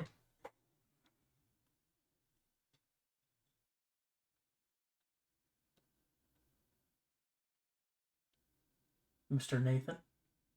Oh, 18 is well, I will use another. Ooh boy, I will use my third level 1 spell slot and do a shield.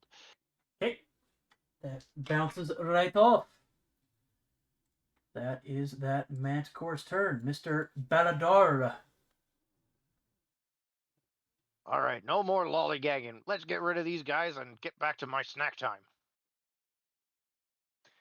I'll go in for wipe this plus 8. Oops, one more than whatever I just rolled. 23. Yep. Hit. Plus 5.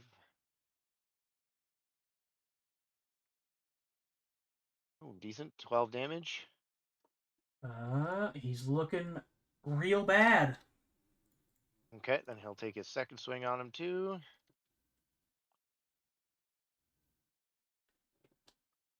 A 17. Yep.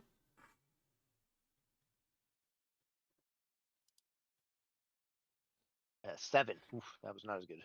That is almost exactly how many hit points he had. He is a dead. Boom. And then he'll walk up. All right, one left.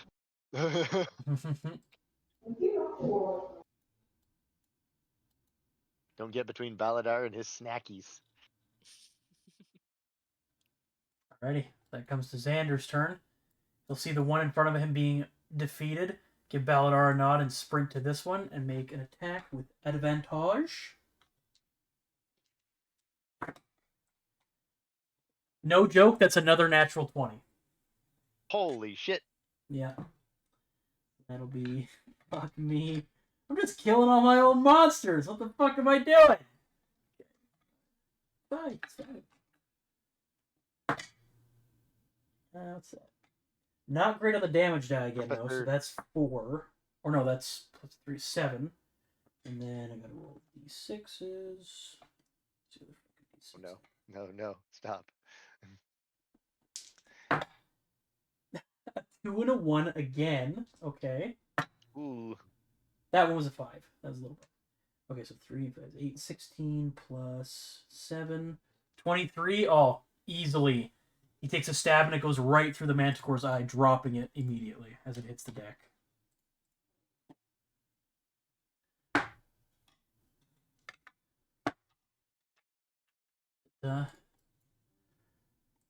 Alright. Xander will kind of swash the blade, getting the blood off as it kind of streaks the deck, and look around. Is that it? Is that all? Did you want more? Funny enough, as he says that, you watch as 3 more sets of claws clamber their way onto the boat, as 3 more manticores make their way onto your ship. Oh, good God. They're swarming. One right behind you, Aura, is coming up behind you and Thaddeus. One behind Xander, and one right behind you, Greenbeard. They rolled really high on their stealth checks, and your perceptions were not great. What do you mean? A 9? That's And that one was So- perfect. What are you talking about? a -2. That's All right, almost so, yeah. 1. These guys in. Actually, That's like heading in the other direction of perfection. You know, not all of us are Alrighty. perfect, Jared. That's unfortunate. Alrighty. So it is technically the Sphinx's turn. Does it have movement before you attack? Or does it just attack? If it's its turn, it can move. Okay.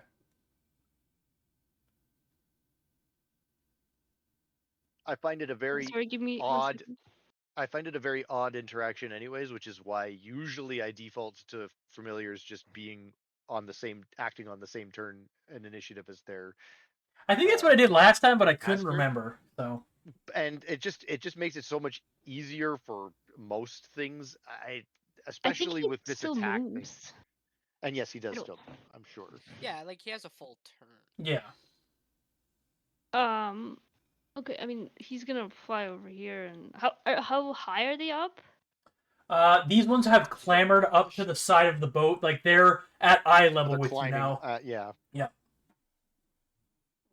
Okay, yeah, he's just gonna go over there and attack them. Alrighty. Make your attack roll.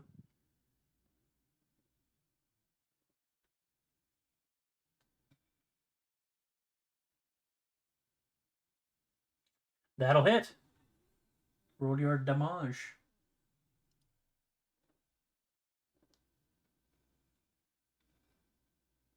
So it's going to be 5 radiant damage Okay. plus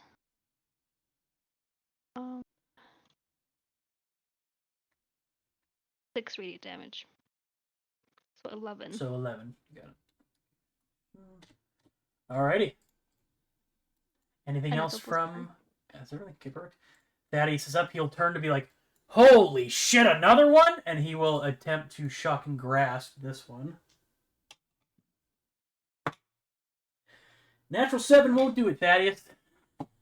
He will stand there a little bit unnerved. Alrighty, so it is now the Manticore right in front of you, Aura. It is not happy that your little familiar attacked it, so it will make its strikes on you. Why wouldn't Me? it attack the familiar? Or the familiar? I mean, I guess that's... sure. You know what? I'll have Is it it smart attack. enough to know what a familiar is? That's the only way I would see that sentence I making guess. sense. Let me see. How smart is you? Nah, he's a 7. Alright, it'll attack the familiar. Oh! Off my desk. That's a miss, right? Unfortunately, no. That's a 20 to hit. 5. Oh, that's a hit. Okay. Good. I don't know how to... 12 piercing. Okay. And then attack. I could have given the familiar temp HP, huh? I'm probably. 15 to hit. That's a hit. Okay. Not bad again. Another 12 piercing. As a reaction.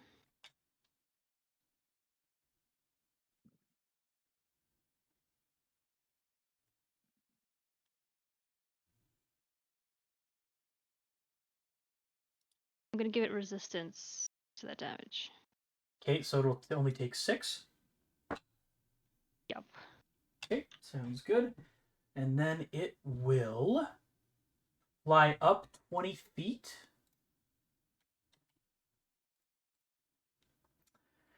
And then... I guess op attack from the familiar. Yeah. if it has one. I don't think it can. It can't. Yeah, I was going to say, I don't think familiars have op attacks. Okay, it'll go up 20 feet, and then the tail spike will go towards the familiar as well.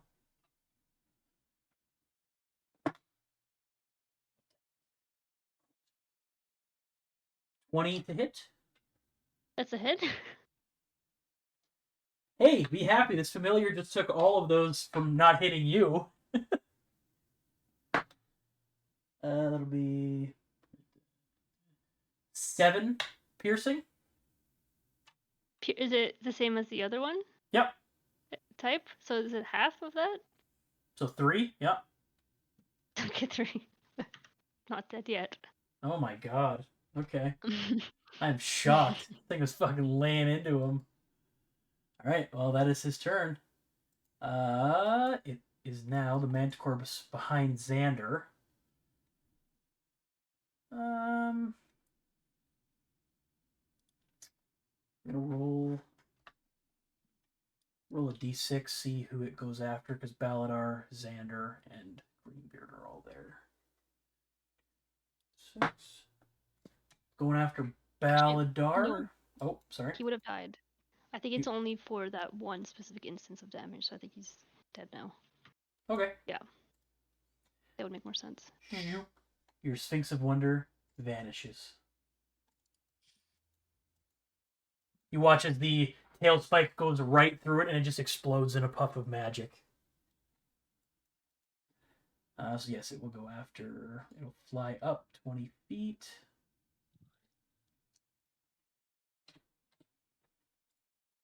Go right over top of Baladar. And then stop right here. Come back down. And begin to attack him. Attack! Alright.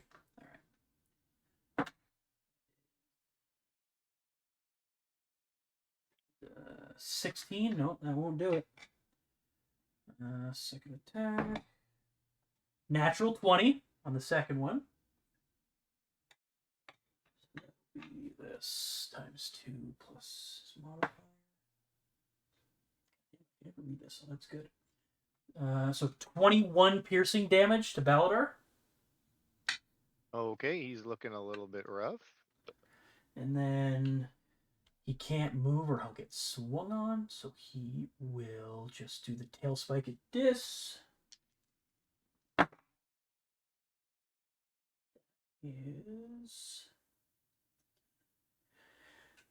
That's a natural 20 and a 13 for a 19.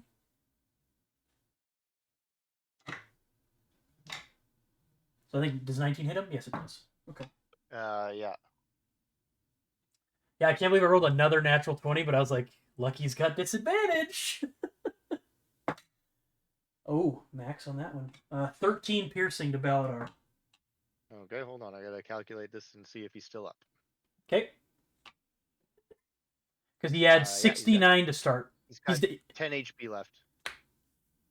He's got 10 left? Yeah. Okay.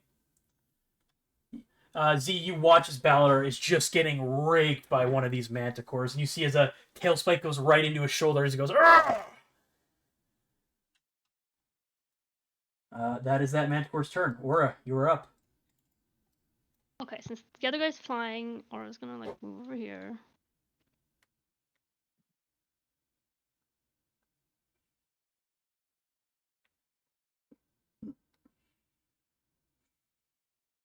And I'm gonna cast Tasha's Hideous Laughter again. Okay.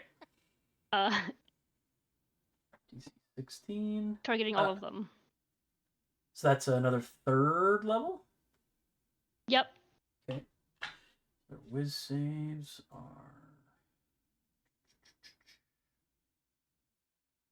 What are the fucking whiz saves again? Let me see. Not great. It's 18 for the one by Thaddeus. Got these two, one right behind you. I can't read these dice in the dark. 16. That's I think a it's pass. pass. Okay, and the one next to Greenbeard. That's a 5. Natural 5. Fail. So he's prone and incapacitated. He probably falls. Yeah, he falls. Alright. He's clinging to the side, so yes, he falls. So he's prone. So he will. Yeah. Yeah, so he will, I guess, start plummeting, because I don't think he breaks out of the save unless he takes damage, right? Only at the end of his turn. Oh, Yeah. okay. Or when he takes damage. And he'll fall 60 feet per turn. Is I think what we had established before. Was it 60 feet? That things fall per turn? I thought it would just be 30, because that would be... No, definitely falls faster than 30. I remember that. Because I guess it's 6 seconds, so what is it, 10 feet a second? A second. No, 500 feet per round. What? What? That doesn't seem right. A second. Because at the round 6 seconds, you're telling me he's fallen 500 feet in 6 seconds? There's no way. It certainly descends up to 500 feet in the turn it begins falling. If the fall is from greater height, it falls another 500 feet at the end of Yeah, each it is 500. subsequent turn until it lands. So it falls 500 feet. That's what? That does not make any sense. Where's my... I guess it falls and dies. That's bizarre. Well, how many feet up are we? Probably 300. It was just instant death.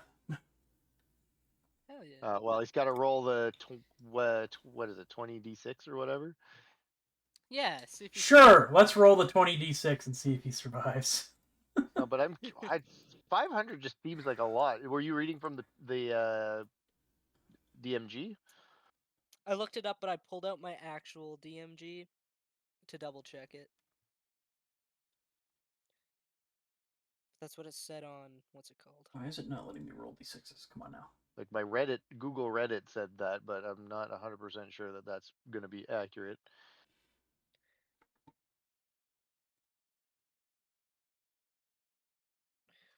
That being. That seems so fucking high. Yeah, that doesn't. Yeah, but I think I don't know. It just seems off.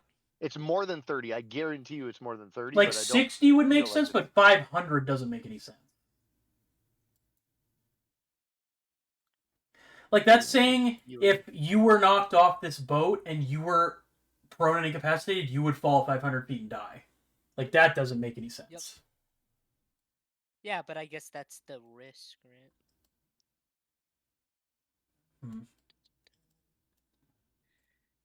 Yeah, it's not letting me. Why is it not letting me roll the d6s as the DM? That's weird. I'll just do this then, I guess. Prone. Not under prone.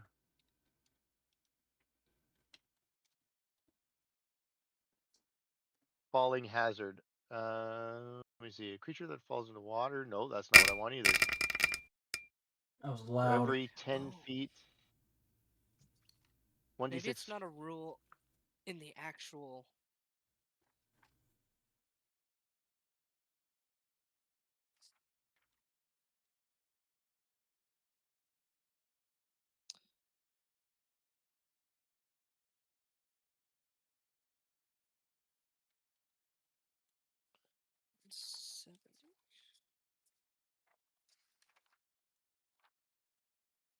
Okay, so here's a good why it's 500 feet.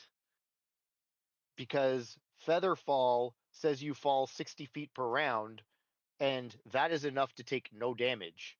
So it's faster than 60 feet per round. That makes sense. Oh, Xanathar's Guide. Free fall in one Yeah. turn, 500 feet. There it is. Yeah. I Okay, just. well, Oh. it's instant killed because the damage from the height kills it. So that one's out. Those two succeeded. So you killed one of them with your Tasha Sidious laughter aura. Nice. We Hell call it yeah. the killing joke. That thing is straight mush. Some farmer was just milling his field, and all of a sudden a manticore body hits the ground and fucking explodes. Roll That'll a go. dex save for the farmer. He's the BBEG. Later, you dropped a manticore on my house. My child. You killed my son. Blinded by a manticore thorn. My wife is now paralyzed for life. He turns the manticore's head into a mask and wears it everywhere. Okay. Aura, anything else from you? Nope. All right, Greenbeard, your turn, sir. You watched as a Okay. manticore I am now clung to the side and then just fell and is now gone. I am insisting from now on we fly above 500 feet so that I can have time to cast a fly before falling. You'll have to take that up with the captain. Non-negotiable, or I leave this ship.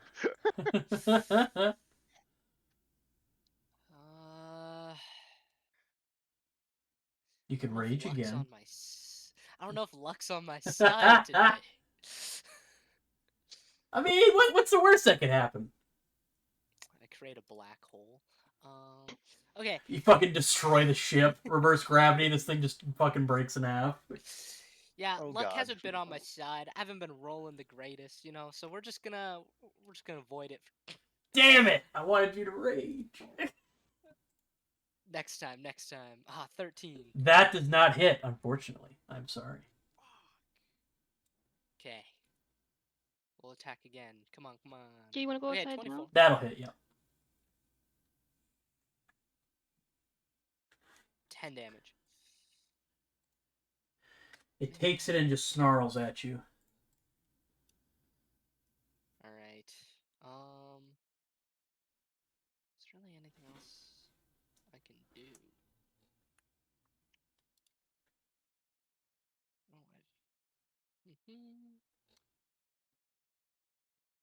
No, I think.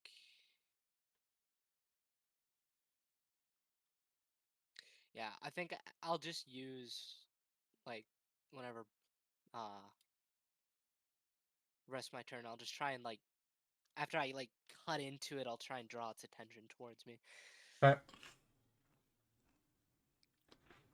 then I'll end my turn there. All right, G, you're up. All right. So I saw one fall to its death, and definitely got me thinking about contingency plans for us falling to our own deaths here.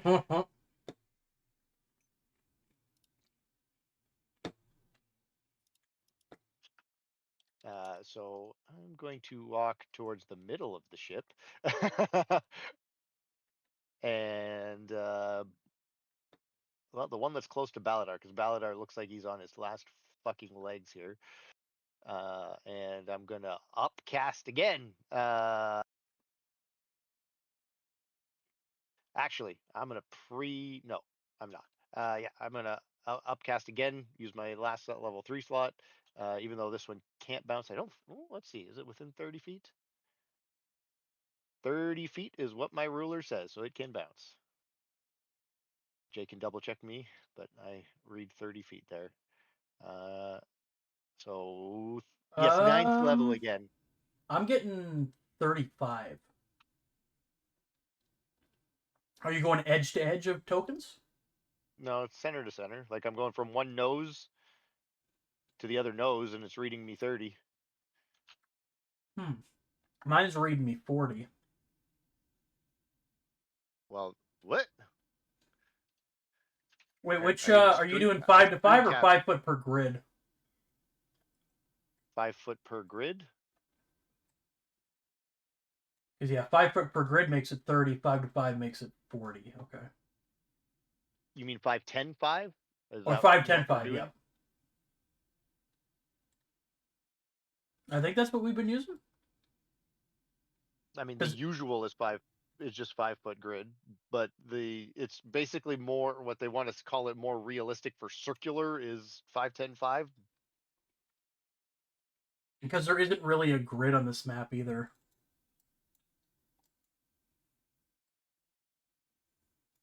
No, you tell me, DM. Is it 30 or not?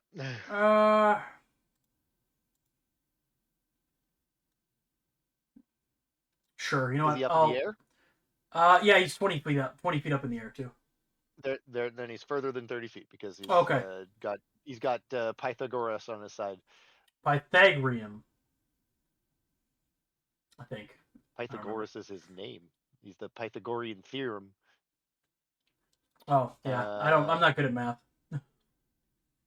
Which one are you aiming at? The one beside Baladar, because I would like to save Baladar's 10 HP ass here.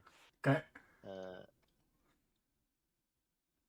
Hoping to save his 10 HP ass. 28. Ooh. 28 will hit. Too bad I don't crit on a 19.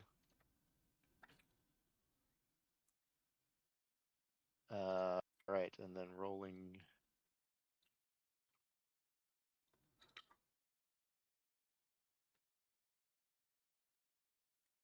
Damage. Roll that damage. Oh, huh. What? Oh, nothing. I was looking at the orb that I have that I got. I could have done reflective fire damage, but I don't know if there was ever an instance that I had nobody friendly within 10 feet of me, so probably was a moot point anyways. So that's 5d8, and this one's still lightning. Okay. Oh, that Wait, is I high. completely forgot about my wand. You reminded me about my wand just now. I know, I also forgot about it because it doesn't show up in my equipped items for some reason. 31 damage. It does bounce, but it just does bounce to nowhere. Okay. It'll bounce. It'll go into the sky and make a little middle finger shape. He's looking bloody. Anything else from you, sir? I don't really want to use that bonus action, but no, I'm gonna wait till Baladar actually goes down to do that. And that's an action anyways, I think.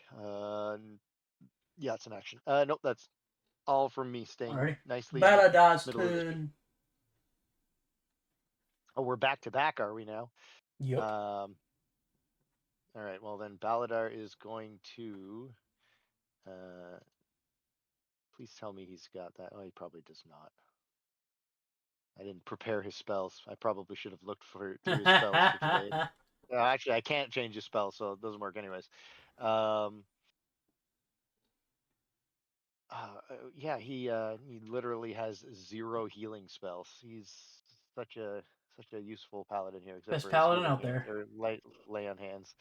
Um,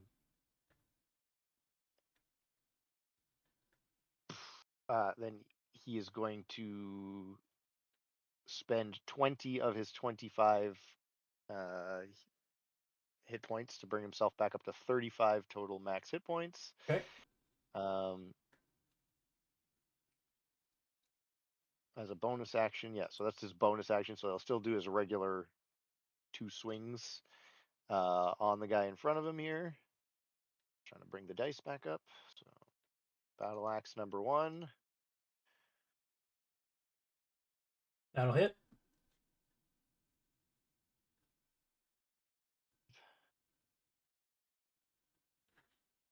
Uh, 11. Okay. And battle axe number 2 if it's still up. It is indeed. Battle axe number 2. Ooh, that won't hit 10. Unfortunately, that one misses.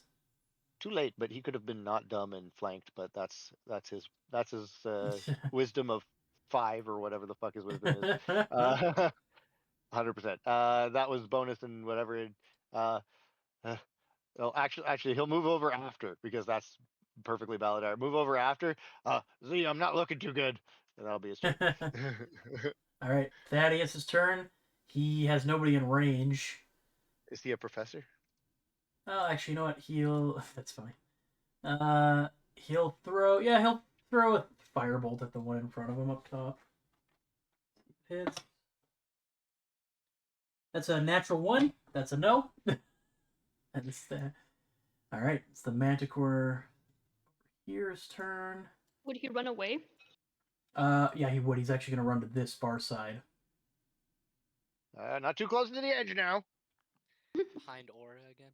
Yeah, behind Aura. Again. Oh, goddamn. And then this one that's 20 feet up is going to.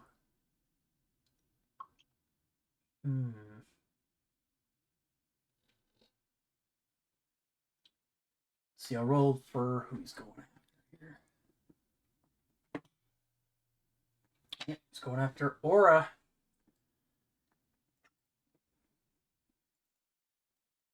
All right. This one, here we go. It's a 21 to hit. That's a hit. Okay.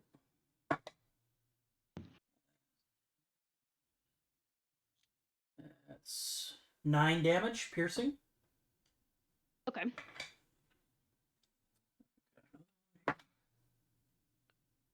It's 22. A hit. Yeah, that'll be You said 9 on 11. the first one? 9 on the first one, 11 on the second one.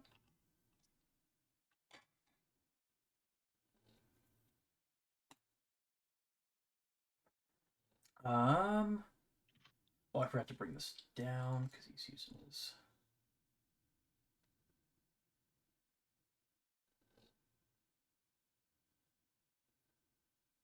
Actually, we'll say he used his tail spike when he was in the air, and then he came down for those other 2. This will be his other claw.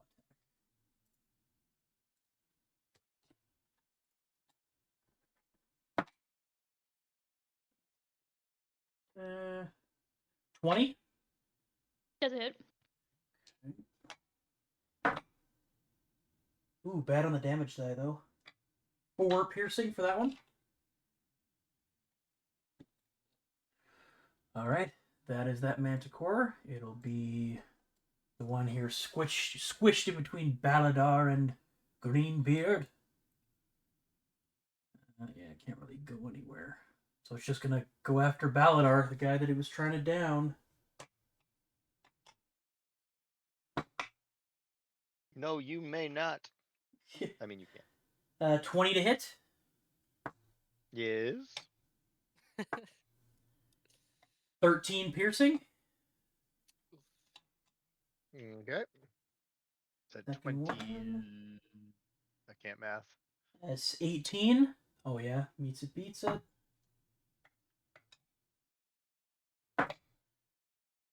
pretty good again. 11 piercing.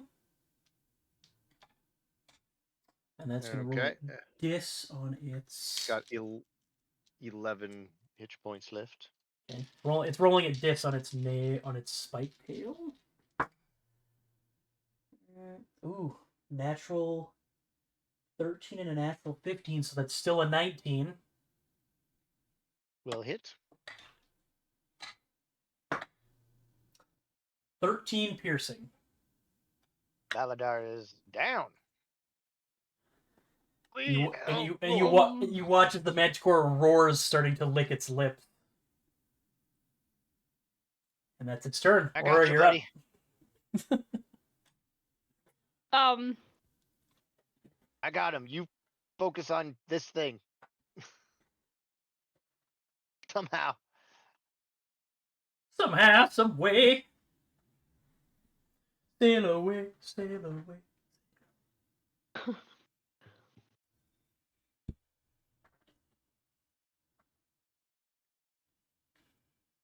On the road again.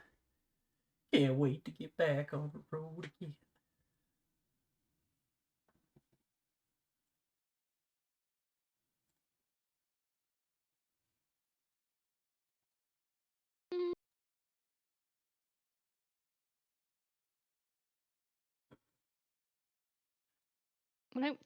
As a bonus action, I'm gonna drink my potion. Okay. I think it's 44 plus 4. Yeah, so it's 13, yeah. 13 plus 4. Or no, I think that's Right. 13 total, isn't it? Oh, total? Yeah. Okay.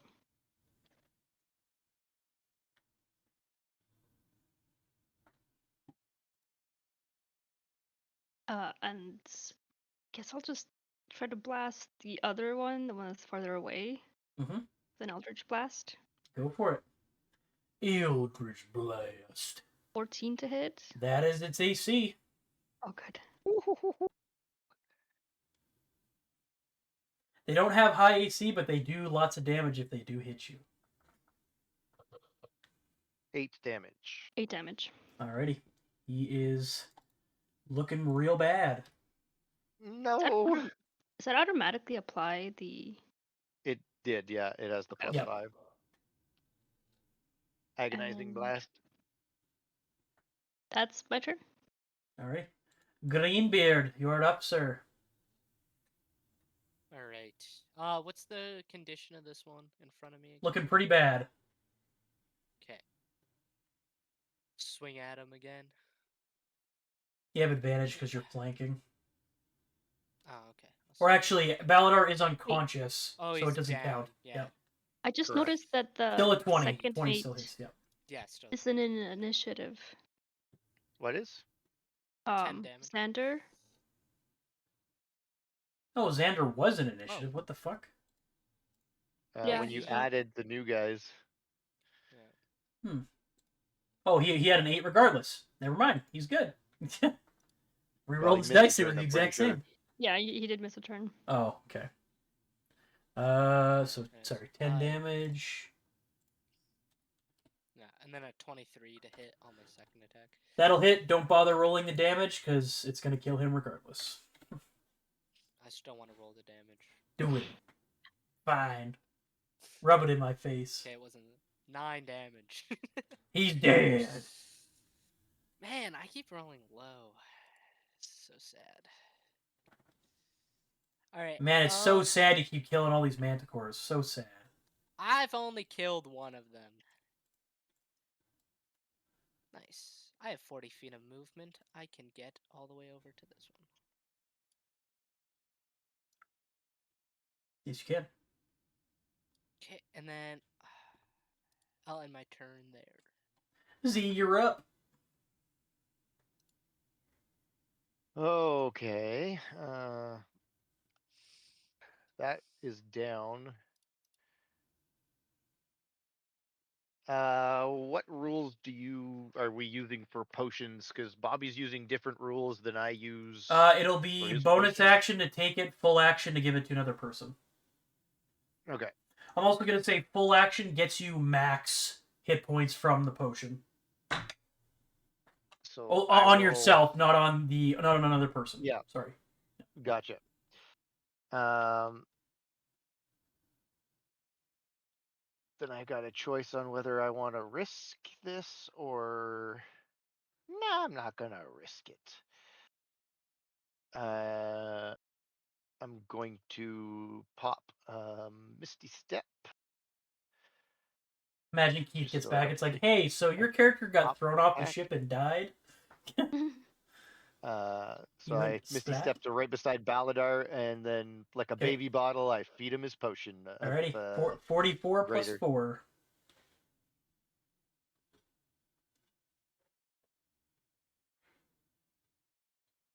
Ooh.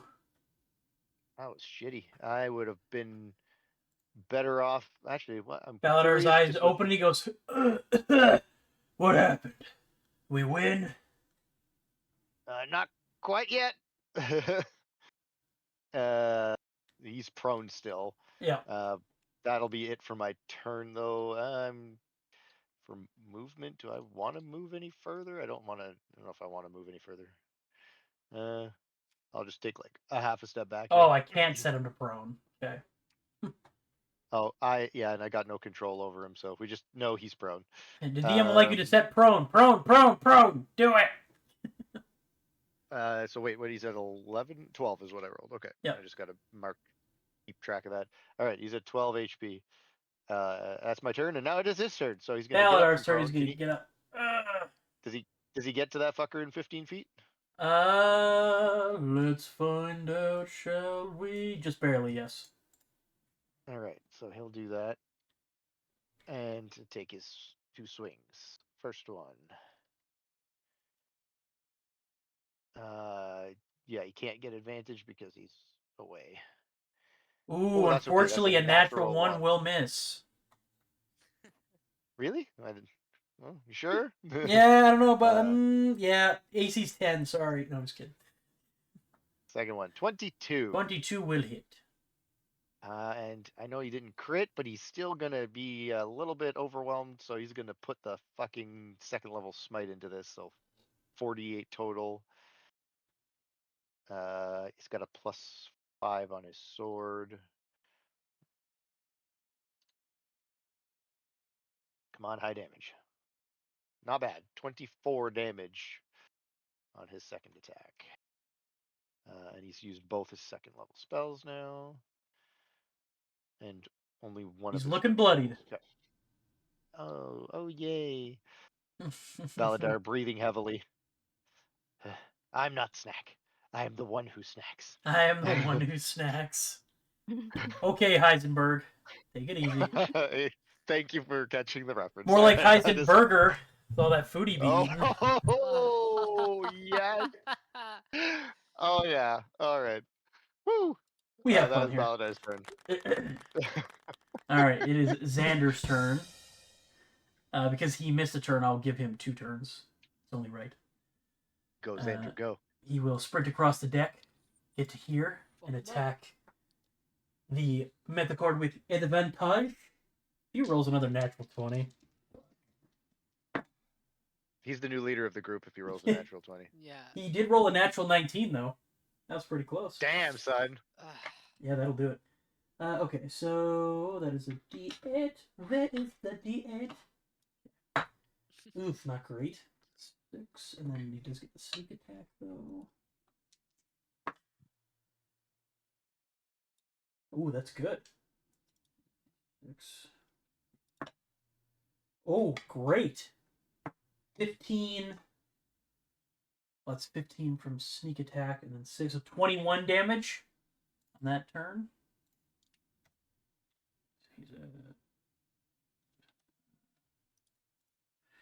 And then second attack. Or not second attack, but second turn. Ooh, that's not gonna do it. Natural 1 and an 8. Unfortunately, the second one misses. That's it. Kick him off the team. Yeah, I don't care how he's many. gone. I don't care how many nat 1s he got before, or nat 20s he got before. Yeah. He's gone now. He's done. Finished. All right, Thaddeus will sort of move just close enough to try and shocking grasp. With a natural 19, Thaddeus Oh my God. hits. Guys, I think I've given you guys too This many guy- NPCs. Kills. Shocking grasp was a D8. He rolls 1 on the damage die. 14. Alrighty. It is the Manticore's turn. He is kind of like a cornered animal here.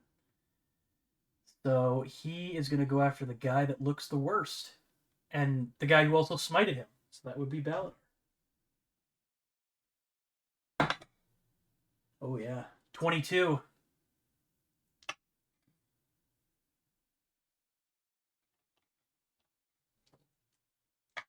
to hit Baladar? Yes. Yes, that will hit Baladar. God damn. That'll be 11 piercing. Motherfucker's at 1 HP. Hey, Keith, bad news. No, I'm just kidding. Yeah. 18? Oh, yeah, that's his AC. It meets it, beats it. That's gonna, no matter what you roll, he's going down. He's down. I Yep, that'll get be knocked 8 down, piercing. but I get up again. Yeah, he's down. He's at 0. What does the Oh, Manticore Baladar. want to do now? How many times can I get you back up? The question is, does he want to attempt to eat Baladar? That is the question. In this situation, He's getting the shit beat out of him right Yeah. now. Yeah, you know what? He's down. Okay, so Nathan's gonna shut up. Yeah, and he's got like 2 ops on him, even if he tries to leave. Okay, he'll go after either Xander, Greenbeard, or Aura. I'll roll for it.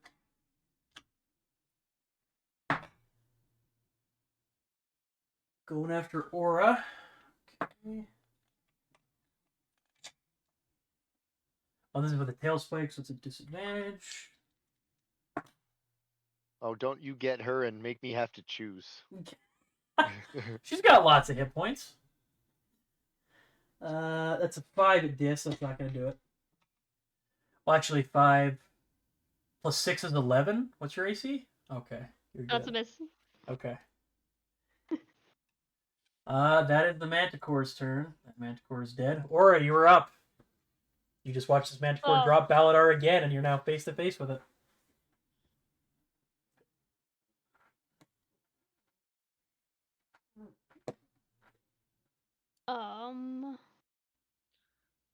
Guess I will Thorn Whip it. Whip it real good. Go ahead. Because isn't it considered a melee spell attack? Yes. Yes. Yep. Yeah, it would. Oh, yeah. That'll hit him. 8 damage. He is in rough shape. And as a bonus action, I'm going to phase step away. Okay.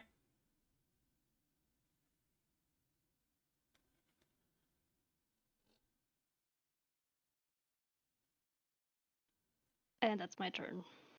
All right, Greenbeard.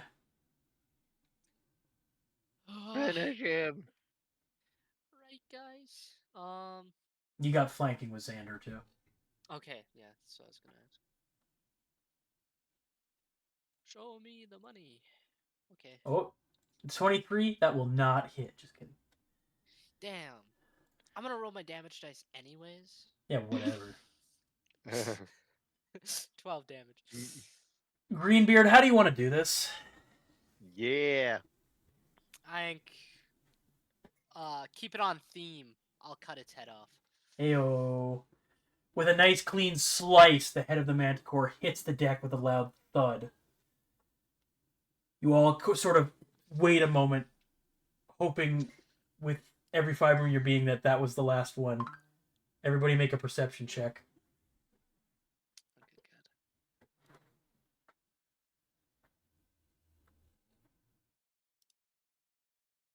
Damn, another 9. Oro with the Natural nat one. Yeah. Anyone want to make one for Baladar? I'm going. Oh, Go. 15 with -3, so Heyo. even down. after, so 15 total. This is flipped from last time. Last time it was Baladar and me rolling absolute trash. Yeah. Now after the fight, it's post-fight. Baladar All and right, me are like, yeah. Oh, Baladar sorry. and For the record, I walk up and because Baladar was down again. I was gonna Because say Baladar is I- actually unconscious. So No, so yeah, before I even look around, like I'm not even fucking Yeah. looking around. I'm going to Baladar, and you just see like holy light permeating through my hands as my scales actually all start to glow, as I will pump in my healing hands into him, and I will heal Alright. him for And Greenbeard with that 9, 6. you look around and think you guys are relatively safe. Combat is over. Oh, The deck of your airship now littered with the dead and now rotting bodies of 5 manticores. Their heads strewn about. As Thaddeus comes out of his hiding place and looks at you all and goes, "What the fuck have I got myself into?" Have you And not that run into those flying around before? and that's where we're gonna end session. nice. Oh my god. I'll end my turn. Sorry that ran a little later than it probably should have, but it was worth it. Yeah, it's not that late. You guys did good.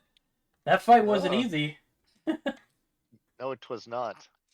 I think I only got hit once. They just Hey. weren't really attacking. They were rolling like shit at the beginning. I was pissed. Yeah,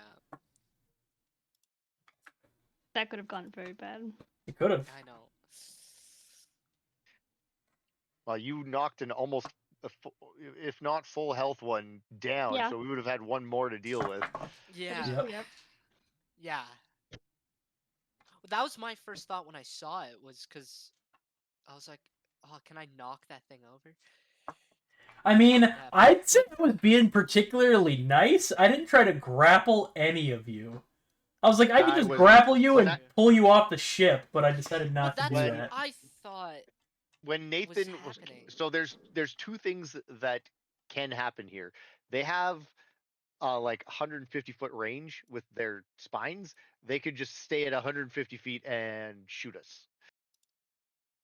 I know. I thought we were gonna have to use the Mhm. cannons to fight them off. Like that's where I thought this was going. I didn't think of that. So this is the way it went. Because you mentioned right before, you were like, Baladar finds like cannonballs and like other equipment, and then you're like kept having us roll perception checks. So I was like, oh, aerial combat, yay! Well, yeah, like the other 3 rolled in their 20s to sneak past you guys. I know. I was so distracted by the combat when you had me roll that second perception check. I wasn't even thinking. I was just like, okay. And then when you're like 3 more climb up, I'm like, oh fuck. Oh He's shit! like, that makes sense why there was perception. He's like, that's why I was Because looking. I didn't even clock. Like he said, roll a perception check, and I did it. Like just not even thinking. To be like what I was thinking the most was like, oh, there's something on these manticore that we're missing, like that's telling us where they're from or something. Like I don't even Mhm. know. Like It was so funny. I have all my books out, and as I got to like Xanathar's guide and found the falling thing, you were like, "Oh, it's in Xanathar's guide," and I was like, "Damn it, I just found it." I still Okay. can't get over that fucking 500 feet thing. That's But I think- crazy. To be fair, and I will say, like, obviously you're just throwing numbers off. Like, if we were up in the clouds, we're definitely a couple thousand feet in the air. Guess it's understood. Yeah. Well, yeah, I guess. Because most buildings are like I think the Eiffel Tower is 1,000 feet tall. Like, Well, I'd say this airship's also stunted, so maybe it can't even yeah, get that's that true high. too. I still am insisting that we go at 550 feet. No, and I'm saying for next session, I think we're probably way higher than 500 feet. Like we're probably like if it's stunted, but we're probably still at like 800 feet or something. Yeah, like you guys could go higher. I just kind of set it at like 300 to 400 well, feet. because and who knows, right? Like Well, we also don't need to be too much higher than that, to be fair. Although How now much I'm tempted to be like, can we just like roll like 60 feet above the ground? Just a nice even 60 feet. just fine. Just How enough to high do pass some hills. airplanes fly? 25,000 Between feet. 30 and Yeah. 60,000 feet. Yeah. Because you have to think about most mountains are probably like 800 to like probably actually not 800, way more than that. Like most mountains are like Yeah. high in the air. So it's like just to get above the mountains, you have to be at like 20,000 feet.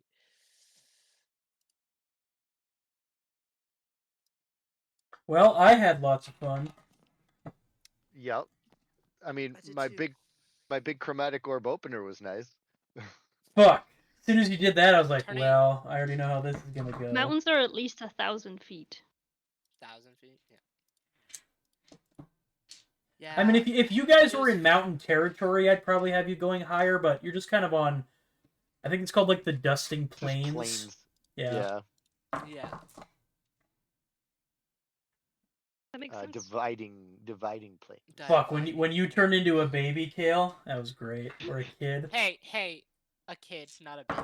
My bad. Let's- It's probably let's- in there. Roll a different number. It's probably a baby in there. Probably.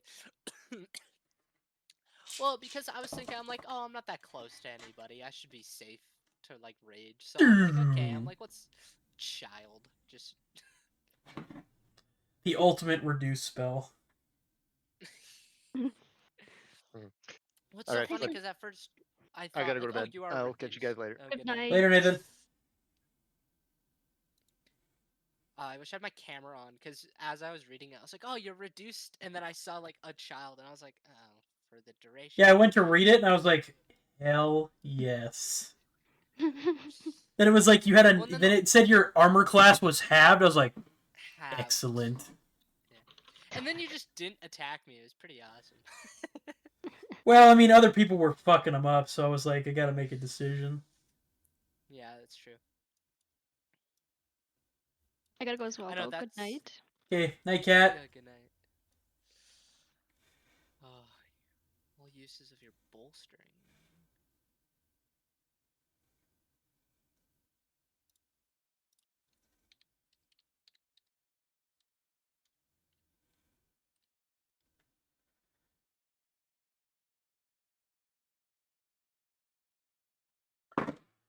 Oh, yeah.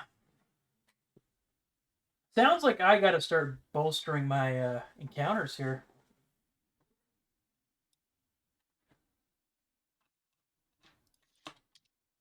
Yeah, just fucking cut through those Your fucking. encounters. Yeah, like I gotta make them harder. Yeah, just fucking cut through those manticores like it was nothing.